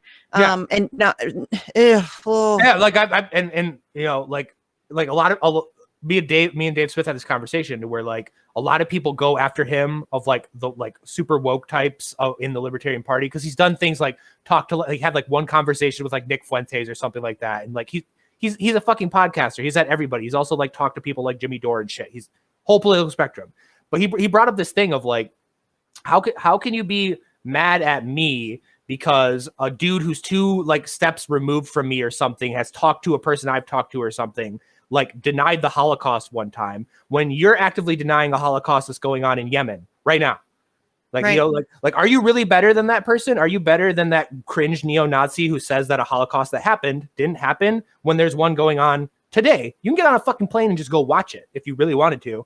And you're not talking about it, you're not bringing it up, and you're not doing anything about it. So are you really any better than that cringe fucking internet neo-Nazi? Like, is AOC or any of these people that, like, I don't even remember the last time I heard a politician bring up Yemen or even fucking say anything about Yemen. Ro Khanna, like once every 6 months tosses it out. And that I think that's like his issue, that he's been allowed to like be a little bit more vocal on. I think it's like, you can talk about Yemen, you can talk about healthcare, you can talk about the Green New Deal, that's where you can kind of step outside the bounds a little bit. And that is M4s from our country in Saudi hands. That's bombs from our country. That's fucking M1 Abram tanks from our country. That's fucking Bradley fighting vehicles from our country. Killing them. That's our money, our weapons, our war, our fucking. It's the same thing in Palestine. It's the same thing in Palestine. We're destroying people the globe over just for power and resources and influence in certain geopolitical hotspots, and that's what we're doing. Yeah, and that's the thing I bring up all the time, because I really get annoyed with it, because there was a moment on Tim Pool's show where he did the whole thing I hate of like, well, we're so privileged as Americans, and you're sitting in your Starbucks saying you're oppressed and blah, blah, blah. And it's like, okay, pause, like full stop. Like, yes, America, we are bougie as hell. I am sitting in a nice air conditioned apartment, talking to a computer screen. I'm full, I'm belly, everything. But there's a part of me that knows, and there's a part of like every anti-war libertarian, every progressive, every, communist, doesn't matter. We all know that this is bought with fucking blood. And it's not real. It doesn't mean we couldn't live this way without like what we're doing. We could have the same standard of living without all the bullshit we do. But we know for a fact that our money is fake, and that anytime somebody has tried to call us out on that and say that our money is fake, we bomb their country to the fucking Bronze Age. That we go around at any time, like regardless of how you feel about like nationalizing or something, but like anytime an African country is like, you know what, we're sick of giving you all of our lithium and we want our own lithium. You might think that's like wrong, like, oh, you're stealing private property, whatever. Irrelevant. The fact of the matter is, like, I can take this cell phone and throw it away and go buy another cell phone, because if they try to nationalize that mine, then we fucking assassinate them or blow up their fucking country or bomb their people or infiltrate them or like ruin their elections. Like, all this shit is bought. All of it's fake with blood, other people's blood, the level we're living at. And even if you are the most comfortable, privileged person, you acknowledge that of like, this isn't real, this isn't fair, and this isn't right. This isn't free competition. This isn't like, a diversity of ideas or anything. No, this is warfare and blood and imperialism that allows us to operate this way. And we're just okay with it. And we get we get so mad when we get called out about that of like, oh, well, you're just privileged. And it's like, okay, yes. But I'm trying to use my privilege to make it better, you know, so that we don't, like you said, because we don't have to live this way. It doesn't have to be this way. That's one of the biggest hurdles I think that we have, is that people need to, it's okay to understand that things can be better, but it's going to take a lot of hard work and a lot of uncomfortable conversations with people maybe you don't like, and just grow the fuck up, because I'm tired of people suffering. Frankly, like you know, again, I'll bring it up now. I'll feed the trolls a little bit. But the one out of my docs, one of the things that people get onto me really about, and they use it to accuse me of being transphobic, was a meme that I shared. And it was a meme making fun of communists. And I think it's the most perfect meme, because it showed a 1940s Soviet soldier, and it's like the Chad Doge meme versus the crying Doge meme. The Soviet soldier is like, I've been eating bread for 3 days. We've died by the millions on the hands of the fucking Nazi machine guns, and we will keep fighting until we bring justice to the people. And then the little one is like modern communists. And it's like, they said a mean joke. They said a trans joke in the Discord server. I need to go hide. And it's like, that's real. Okay. You want to end a global fucking police state, a crazy tyrannical thing. And you get mad when Misty talks to the wrong person. Like, you're telling me you're the warrior here. Like, you're going to be able to do this? I don't believe you. And it's not even me that feels that way. I infamously remember there was an article written like 2 years ago by like a Portland Black Panther, where he was like criticizing a lot of the Portland activists of like, he was mad because he's like an OG like Black Panther dude. And he's like, all these kids running around talking about like fighting the establishment and bringing down capitalism and everything. And none of them know how to fight. And none of them can handle like being told what to do, or like people disagreeing with them and they shut down and they fucking cry all the time. It's like, yeah, dude, like the Black Panthers are telling you to suck it the fuck up. You know, like yeah. Who else needs like Reverend Annie? Well, when I was interviewing her. Oh man, they went after her at one point, and I was ready to fight some people. But anyways, that's a whole other story. But yeah, like I do know like what you're about to say though. Like, yeah, not everybody's equipped for that, and that's fine. Right. If you're not equipped for that, that's fine. Do not wrap your hands around my fucking ankles if I am. Like, right. Okay. Well, and it's not even just that. Like, I understand wanting to be like respectful. Like, I'm not okay with derogatory trans jokes. Right. Absolutely. I you know what I mean? So I get that, but we can't, what's the word I'm looking for? We can't, we have to toughen up. It's the response to it. It's not if it's okay or not. That wasn't even the point of the meme. The point isn't like, oh, that's how it gets misconstrued. Yeah. Like the point isn't like, oh, the old communists just didn't care about transphobia and the new ones do. No, that's not the point. It's the old ones fought. New ones cry about it. Like, so like if you think it's a problem, if you think racism, sexism, misogyny, anything, if you think that's a problem, are you fighting for it, or are you on fucking Twitter crying, and then if anybody says anything, you just block them and you hide from it and run from it? And again, if you're a person that's going through that's shit, okay. If you're like a rape abuse victim, or like you've had racial violence or whatever, that's okay. That's perfectly fine. I don't judge you at all. But if you are, quit bitching at the people who can. That are trying to help. Trying to fucking fight for you. Like, we're literally like people out here are trying to do good things for you, and you are attacking them for it. And it's like, it's weird. It's really fucking weird. You're right. It is really weird. And you know, the people who hate me and who talk shit about me all the time, that's okay. I'm still going to fight for your First Amendment rights too. I'm still going to be concerned about the fact that the United States government is trying to claim global jurisdiction over journalism and information.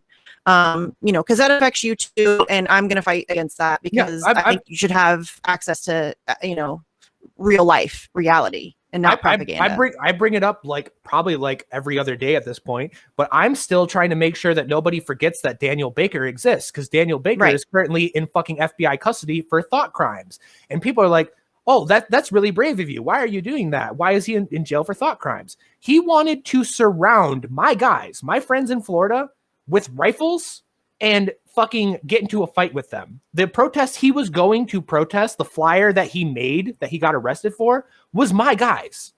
And I'm still out here being like, free this fucking man. He did nothing wrong. He posted a flyer to Facebook and got his door kicked in by the FBI. And he wanted to oppose my dudes with guns. So like, come the fuck on, people. Like Right. if I can do that, if I can put that aside and realize at that level to where like that, if that would have actually happened, it's very likely that people I talk to every day could have been shot and killed by this man. I don't know. Maybe it was a meme. Maybe it was LARPing. Maybe he wasn't serious. That's a reality. But he didn't do that. He didn't do any of that. He posted a flyer to fucking Facebook, and now he's facing like 6 years in fucking federal prison by the FBI. What the hell? Yeah. Like, you know, what the hell? No, and now we have pre-crime. We fucking pre-crime now. Now they can arrest you. It's because you might one day commit a crime. I mean, you guys, I don't know how much worse it has to get before people wake the fuck up. I mean, they've been systematically destroying the First Amendment in broad daylight for decades. And it's like particularly heightened over the past like 10 years. And we still have people cheering it on. Yeah. They're cheering for it. I don't know what the psychology behind that is. I just know that the propaganda is very effective. And that's why I will still continue to say that that is the front line, because that is why these people believe these things. Yeah. And I do think there's like a narrative that's going through right now of like a lot of that. I feel like one of their attack vectors that they're really effective on is they have convinced like the college left and the working class right that we've hit a point of technology and like culture and everything that if only the other people were out of the way, everything would be great. And so thus it totally narrows down to, well, they need to go because we're about to hit utopia. We're about to have our luxury space communism or our everyone gets a wife, 2 children, and a picket fence conservatism. We're that close. All we need to do is get rid of these dirty Berkeley commies or these racist fucking trailer park Trump supporters.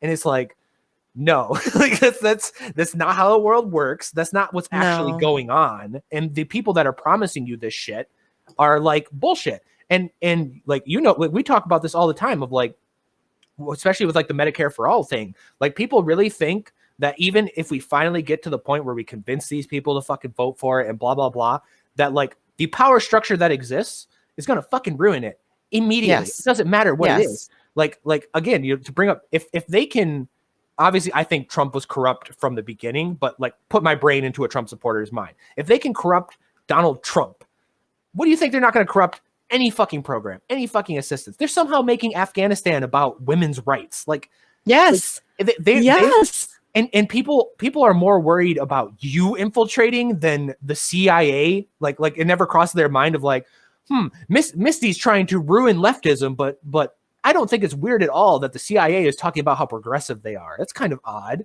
you know? Oh my God, those videos. Fucking Christ. Oh my God. I thought it was, what is it? Juice Media that makes those really funny videos. I thought it was one of those. I honest to God did. I thought it was like, this has got to be like a new series of Juice. Because people might not understand because they're not in the gun community, but I'll explain if they don't get it. The ATF announced that they're going to start celebrating National Puppy Day, and then they started sending out fucking plushies of dogs wearing ATF shirts. If you don't understand the legacy of the ATF is literally memed on across the entire gun community for killing people's dogs. Like the whole reason I don't have a dog, despite being the most biggest animal person in the world, is I know they would shoot it because that's what they're known for. But it's like. Same with the CIA. It's like they're laughing in our face. They're laughing in our fucking face. Well, look at the FBI. The FBI wants to name the Hoover Building after is it Martin Luther King Jr.? No, it's worse. It's worse than that. They want to name it the Fred Hampton Building. Fred Hampton. Okay, yes, thank you. I'm a little high, guys. Sorry. Y'all killed him in his fucking sleep.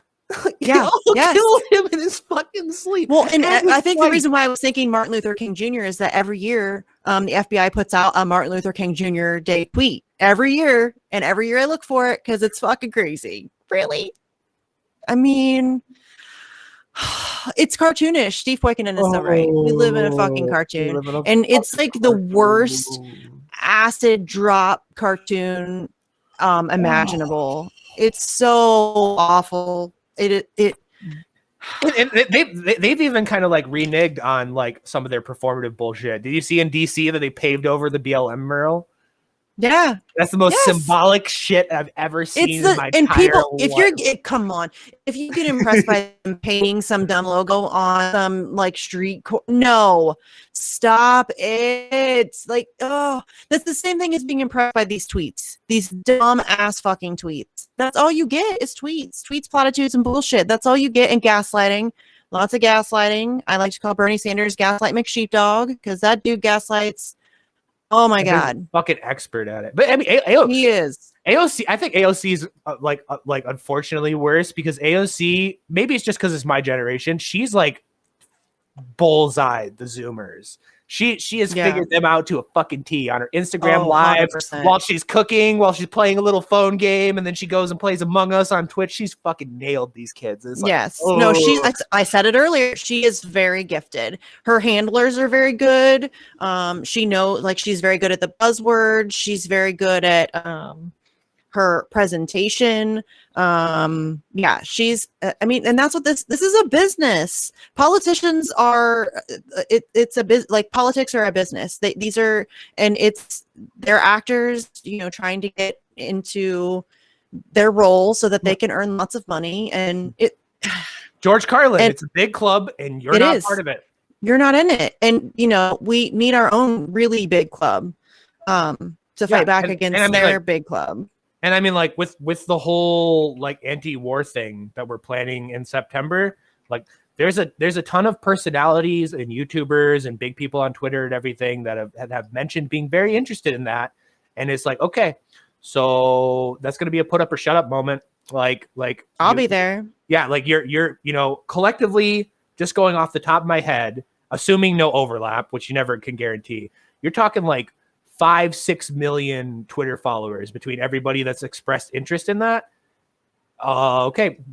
Mobilize your people, show up, mobilize your people. Like this is put up because I am over all platitudes about it. I'm over all of this shit.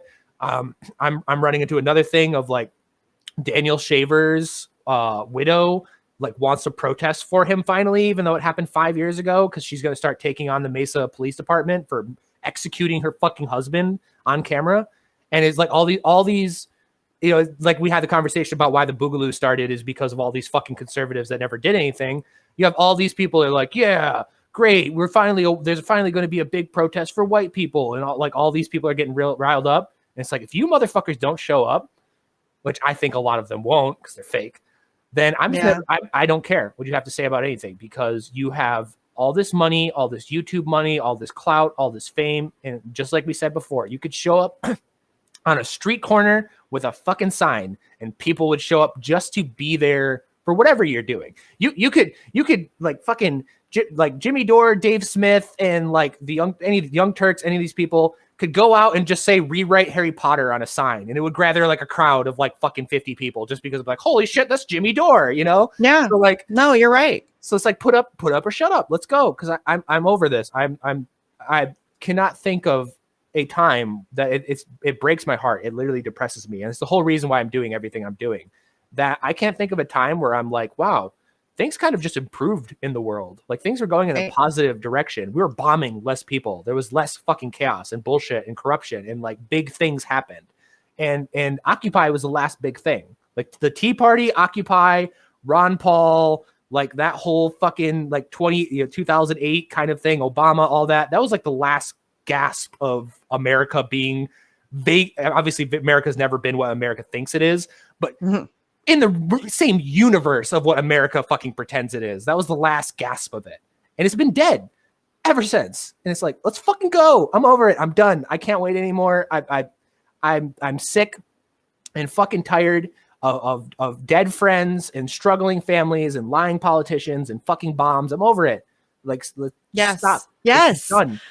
Stop fighting with like dumb internet personalities. Like, I'm honestly not worth your fucking time, bitches. I'm not worth your time. Please start focusing on the things that matter and the people that matter. I'm so unbelievably tired. Okay, so the whole Israel-Palestine thing has been hitting me a lot differently. It's always been something I cared about, but so on Facts on the Ground, we've been doing like a deep dive into the history. And so I'm like, up to my head in research for this, and it's killing me. This shit is killing me. I'm tired of seeing it.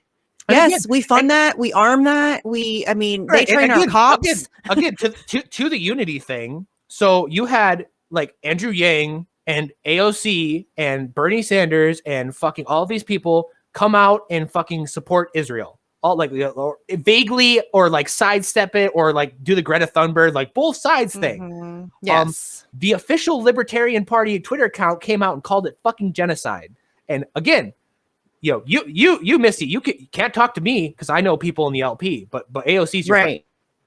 Yes. Yeah. That's definitely how it works. Every single major person in the LP, every single person from the Mises caucus, everything like that have come out and condemned this publicly and openly and said, end the wars, pull our money back. That's the enemy. But these fucking, these simps and shills on fucking Capitol Hill, those are your friends. Yes. Yes, that's what I'm saying. Alexandria Ocasio-Cortez making or passing the buck on a coup. I'm never going to be okay with that. I'm not ever going to be okay with imperialism. It's just not ever going to happen. The way that she turned her back on Palestinians is inexcusable. I don't know why that's a thing that's okay. And so if I can get people from the LP to, rally with me for the Palestinian people, I'm okay. Let's go. I'll walk right beside you. Their lives are more important than my fucking ego. Yes. Fuck with me. That's a great way to put it. Because that's what a lot of it is I'm more worried about my social circles and my clout and my fucking ego. How's this going to make me look? What are people going to think? Oh my God, there's like 20 people on Twitter and they saw me standing at like stop the war protest next to Alex Jones and my clout and my ego, and they're going to call me names and they're going to call me a Nazi, and oh my God, it's like, and then they're going to say, oh, well, Alex Jones is just a grifter and he doesn't, I don't give a fuck. I don't care what his intentions are for being there. I just want to get it done. And so if that means me showing up to an event where he might also be, I'm gonna do that. Yeah, I don't care. Do that. I don't care. I posted that tweet that like went a little viral of like, hey, would you like to see like Dave Smith, Tucker Carlson, Jimmy Dore? I responded to that. I'll be there. And Nico House together. And the entire comments were just full of like, I don't trust Tucker, or I don't like Nico, I don't either. Or Dave Smith is a blah blah. And it's like, I don't give a fuck. Fucking care. Bring your friends and bring your family. I do not fucking care. It's about policy, not personalities. I don't give a shit. Dude, I don't care. And again, like how are you going to affect? Like, I don't get it. And thank fucking God that like this isn't unprecedented, because Ford Fisher actually sent me a video of I love Ford. Support Ford's work. Yes, there was like 2 years ago or something. They had like the Women's March against the Pentagon, which was like a lot of like the Women's March people and like the berets and stuff like that. 2 people from the Mises caucus of the Libertarian Party just showed up and were like, yeah, fuck the wars. And then they marched and it was great. And there was no drama. There was no infiltration. There was no fights. There was no debates because we're there for the same thing. Stop the We're there for the same thing. Like, yeah.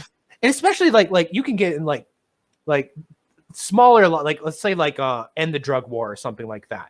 I understand maybe why like progressives or like libertarians don't want to work out, because that's not, I think it's a big deal, but like in comparison to like the fucking warfare state, like there, how is anything else a priority? How could you care about anything else? Like some fucking idiot in that tweet was like I don't need to show up to an anti-war march, just pass UBI and all these problems will go away. I'm like, how? Every your UBI would be paid for off the blood of fucking Yemenis. Like, what do you mean? That's what I mean. Surface level thinkers. These are surface level thinkers. They do not think past like what's right in front of them, and it's so painful. I mean, and a lot of those people, I don't even know that they would care, because it doesn't interrupt their status quo. It doesn't interrupt and so as long as they can continue to live their life and comfortably, and it doesn't affect them really. I don't think that they care that much, which is sad. But I mean, it's kind so of apparent. It's so funny too, because like the pet issue problem, people have pet issue problems so bad to where they care about one fucking thing more than everything else, and that's all that matters. And if you don't agree with them on that one pet issue, then fucking it's a problem. And again, like, not to quote the evil, spooky fucking Ayn Rand, but she had a great point where she gave a speech where she talked about one of the biggest problems with the left wing is that they have this issue of doing this shit where they splinter into all of these factions for all these pet issues, and that's fine for those issues to be addressed. But then they start barbing up against each other, and it's like, oh well, you want Medicare for all, but you're not out here for this fucking like, you know, example like African Women's Rights March or something like that. So fuck you. Yes. You know. Yeah. Okay. Because I think it's okay to have pet issues. Obviously, I have one: free speech, press freedom, Yeah. First Amendment. Julian But then Assange. I have one, right? But it's not. I don't do that exclusively, and I have never asked somebody to make that their issue. Right. And I do expect you to speak about it, but I don't. Right. I've never asked. People say that all the time. When I criticize the fact that Bernie Sanders or AOC or whatever have never spoken about it, they're like, "Oh, you just want them to drop everything and just focus on Assange." No, I never fucking said that. But it shouldn't be asking too much to ask progressive politicians to speak about the single most important press freedom trial in history. And it's so funny because they accuse people like you, they accuse people like me, they accuse Jimmy Dore of like, "Oh, you're pet issue people." Jimmy Dore went on fucking Tucker Carlson to talk about goddamn Julian Assange. Jimmy Dore's pet issue is Medicare for all. It's literally like what defines his fucking career at this point. He took his time out of his day to go talk about that. You talk to me about fucking like the protests and BLM and stuff. I cover Palestine and Israel. I cover missing and murdered Indigenous women. I cover all kinds of shit. Yeah, Glory and Steve cover more than I can articulate. Like I don't even know how the fuck they do it. They drive me. I don't get it. I don't know how they. I wish I had time to do that many shows, and I wish I had the internet capability of doing live streams, but I don't. And we wouldn't be here tonight, by the way, if it weren't for Sleepy Josh, because he helps me with live streams. So everybody should go to his Twitter. Go to his Twitter, @abortu, ABORTU, and do his whole buy me a coffee thing because Sleepy Josh rocks. Yeah, and it's like just to that point though of like I shared a meme out and it was so perfect. It was like, I do not have friends on both sides. I have friends across 400 different splinter political factions, and they all fucking hate each other. And it's like, yeah, isn't that the goddamn truth? Yeah, holy fuck. And again, again, as you said, having pet issues is fine, but we've become barbed to fucking each other. We've made it to where like not only do you have to agree upon that issue, but then you also have to fight for that issue all the time. And then maybe you're not fighting in the right way. And then maybe you're not fighting in the right way hard enough. And it's like, if you fighting in the right way thing pisses me off. That's the biggest fucking problem in the LP right now. And it's the constant fucking shit of just like, your messaging's wrong. You're not looking good. You're not what we blah, blah, blah. But it's like, yeah. And I love it too. Sleepy Josh knows exactly what I'm talking about right now, but I love it too because there was a time where I was criticized for my approach, and then like I would say within 12 hours, and the approach was when I was tweeting at different content creators like, hey, you should really be covering this, you should really be covering Julian Assange, it doesn't make any whatsoever. And so I was criticized. I think I know what you're talking about, actually. Yeah, within like 12 hours 3 different major content creators who have huge platforms all covered Julian Assange, and I'm like, oh, it looks like I was effective. Yeah, fuck off. Yeah, fuck all the gatekeepers, man. Like this is my bitch for the day. Fuck the gatekeepers. Yeah, this is Sleepy's issue. He hates gatekeepers. No, yeah, it's so annoying. Of like good messaging beats bad messaging. So it's like, again, I will steal this for the end of the time. You gave me like my home run bat, and it's really worked in my circles of like lead follower, get the fuck out of the way. Period. I don't. If I don't hear about you, if you're not doing anything, if you're not making any kind of waves, then your opinion on almost everything is fucking irrelevant to me. I don't care, because where are you? Like obviously, like, you have your biggest idiot critics in the Julian Assange movement. Like, guess what? I thought the whole movement was dead and gone for 4 fucking years and nobody cared anymore. And then when I finally started looking into it, who did I find? You guys. Why did I find you guys? Because you were doing shit.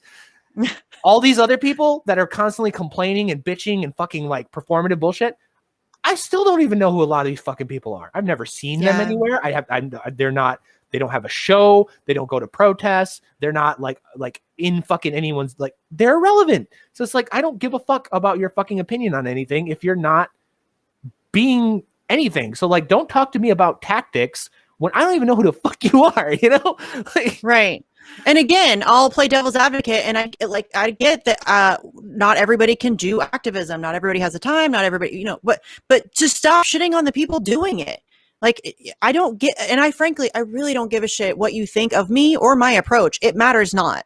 What matters is what I'm fighting for. And you don't have to like me to know that I'm fucking right. What's happening to Julian Assange is a travesty. And the fact that it is 100% affecting every single person's ability to access like legitimate information and be able to, have free speech and press freedom. And, that should be what you're focused on, not my approach. I'm not for everybody. I'm fully aware of that, fam. You're not telling me anything I don't know. It's not about me. Get over yourself. If you think your way will work better, then do it. Do it. Yeah, just fucking do it. Stop bitching about me and go do something. Anything. Like I always say, buy a fucking plant. Right. Y'all get a hobby. Yeah, do something productive. Because you look at like the 3 people in the LP that's like hated the most right now, and you have like Spike Cohen. Like, what does Spike Cohen does? Spike Cohen goes around and feeds the homeless. Spike Cohen goes to BLM marches. He was just in Ohio recently. Yeah, he's fighting for ending qualified immunity, ending no-knock raids. He's talking to progressives. He's talking with fucking like Democrats and everything. He's going around. That's where he gets his shit from, and everyone hates him for. But it's working. And then you have people I want to talk to him. I would like to have him on Facts on the Ground and talk to him about this shit that he did in Ohio. I'll get shit on that. I'll get shit on for that. 100%. 100%. When Spike is more progressive than half of these fucking shows. So fuck off. Okay. Like it's ridiculous to me. And then like you have like Maj Touré, which everyone gives him shit because he's kind of like with the Hotep guys and they do all that stuff. But Maj Touré is going around like black communities and giving like free firearms education to like people and like helping people build businesses and shit like that in the black community. So it's like, okay, if you think that's wrong, then why aren't you doing that? Why aren't you out in the black community helping them? If Maj Touré can do it, why can't you do it? So it's like, And these people, it really seems to me genuinely that across the entire political spectrum, whether it be conservatives, Democrats, progressives, libertarians, whatever, I just look at it and I can't help but notice that everyone that's being productive and doing something are the ones that are getting shit on the hardest. And the people that are just tweeting and being performative and annoying are the most popular. So it's like, What the fuck is going on here? Yeah.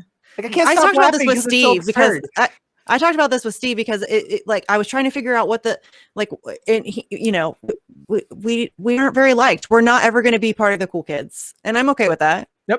That's fine. I really don't want to be, because to be one of the cool kids, you have to be a lemming. You have to be. I don't care about your booze. I know what makes you cheer. Yeah. Yes. I mean, that's to be popular, you have to be the most appealing to the widest group of people. And that's usually not the best. Like those are you know, especially these people. And it's just like, it's like one of my favorite Bookchin quotes, because he was like an environmentalist and everything. He was very against futurism. He thought it was like an awful movement. And the reason why he was against it is because he's like, I'm sick of people basing how the future will be off of how things are now when we cannot predict that whatsoever. And that's like a lot of people too, of like, even like a lot of people in Dave's chat this morning were just like, I would love to work with progressives and everything, but we like vehemently disagree on like social welfare and stuff like that. And I'm like, dude, to both sides, you have no idea what the world, if we solve any of these problems, are going to be like, what new problems and problems we have now that might stop being problems if we solve this shit. Like you're basing your entire future off of how things are now. Like the economy could get so good that like ardent conservatives might be like, hey, maybe this Medicare for all thing, maybe I changed my mind because all these other pressures are gone. Like yes, you're judging anti-fascists and Trump supporters and Proud Boys and Boogaloos and you're judging all of us based off of our actions and our desires while a giant boot is on our fucking neck. And you're like, oh, they're screaming. We're all lashing out irrationally because we're all victims of this immense oppression. Yeah, it's like they're screaming and being irrational and doing crazy things and wanting stupid things. And it's like, dude, they're dying. Right. Yes. These are people. These are like wild animals backed into a corner. Essentially, I mean, people are freak. Like, nobody. It's like a mass psychosis. You know what I'm saying? Just from being, under all this pressure.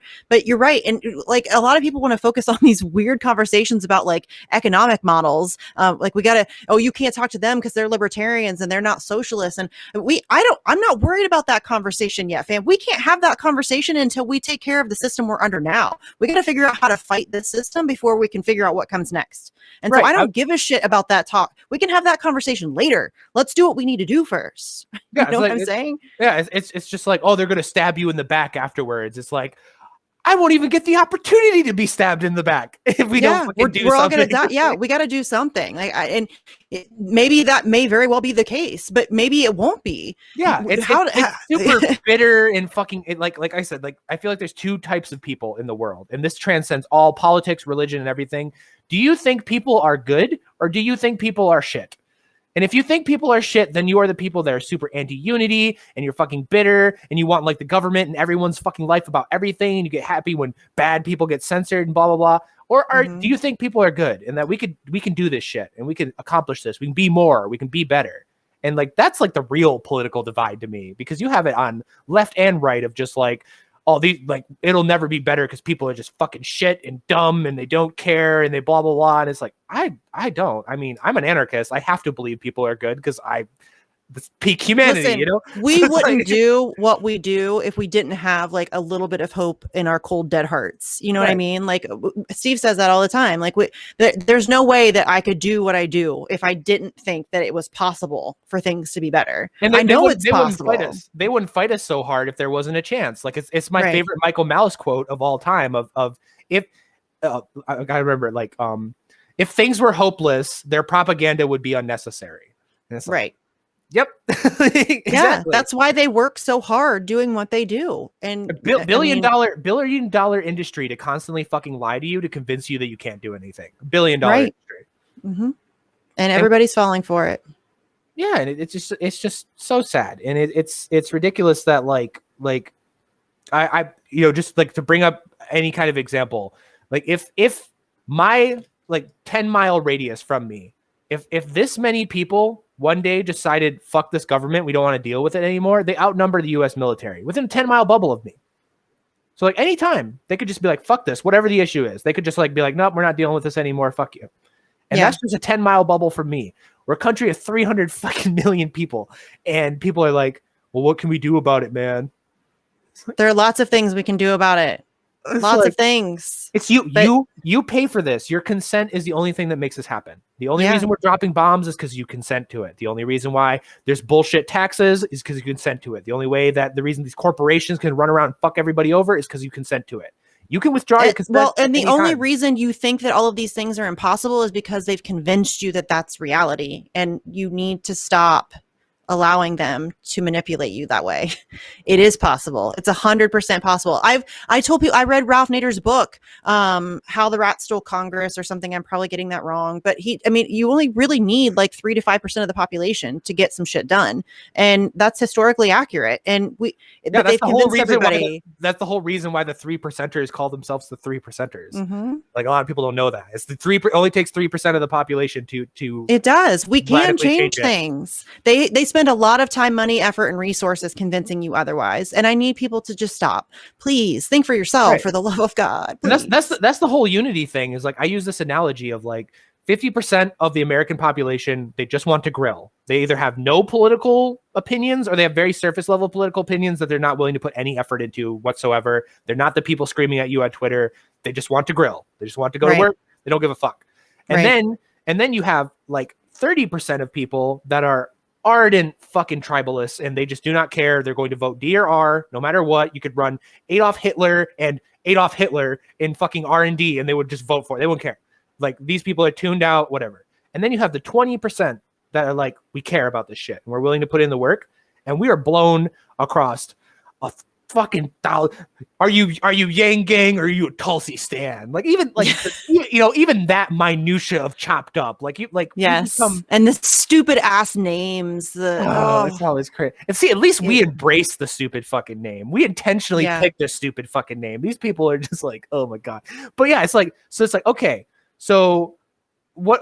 Like, I cannot expect the 50% to do anything. The 30% is actively fighting against me of everything I fucking do. So why? Like, I'm reaching out to the 20. I don't care where you are. I am reaching out to the dissidents and the people that are willing to fight and the people that are mad. And I don't care.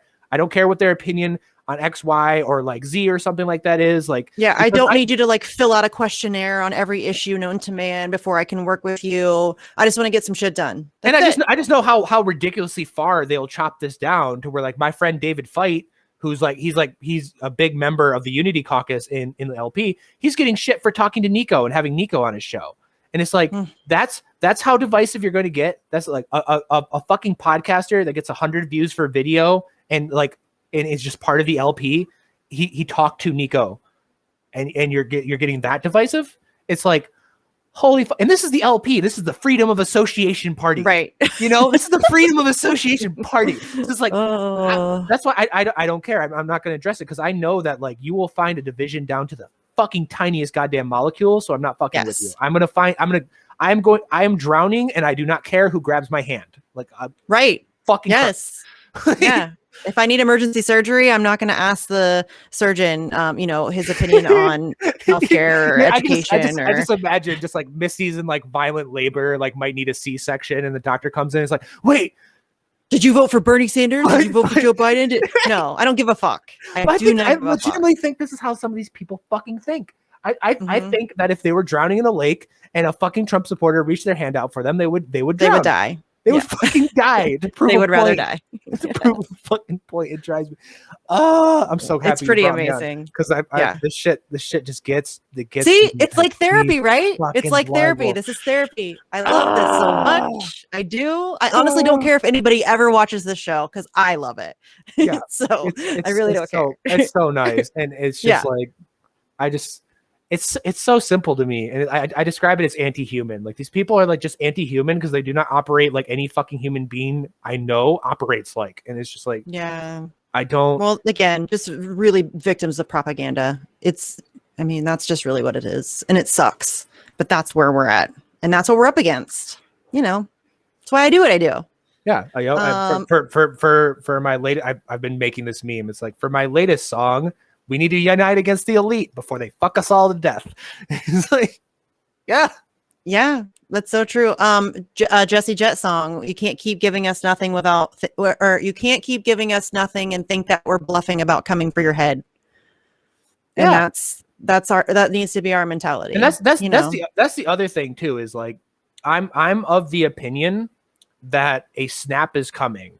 I'm not like a activist that's this mad and bitching about all this because I don't think anything's going to change things are going to change. The problem is that the change that is coming is going to be the worst shit you've ever seen in your entire fucking life. A lot of people don't know about it, but there's been multiple letters from the French, like upper echelons of the French military saying that like they're thinking about doing a fucking coup and that civil war is coming to France. Like you're seeing shit like that in UK, you're seeing shit like that in Germany, you're seeing shit like that in fucking the United States. Like we've just lived through this. The kind of bullshit that is coming down the pipeline, if we do not like plug some of these holes in this boat, is going to be legendary. It is going to be historical how much blood and fucking horrible shit is about to go down if we do not do something about this. That's why I'm like pumping the brakes, because like my worry isn't that I don't think that the elites are going to be able to pull off what they're going to be able to pull off. I don't think they're going to be like the masses slave us and everything, but they're going to get close enough until people have a visceral primal snap reaction and people are fucking eating each other in the streets. And holy God, do we not want that? No, but that's where we're going. And it's like, you're going to see like it's already happened to the point where, cause I roll in these circles and I see both sides, you have like progressive types talking about burning down conservatives' homes, and you have conservatives talking about going to BLM protests just to run over protesters. That's a normal discourse in America right now. Like, do you not? And that's exactly where they want us. That is exactly where they want us. They want us fighting amongst ourselves so that we're not fighting them. That's why so much time, money, and effort has been put into dividing us like this.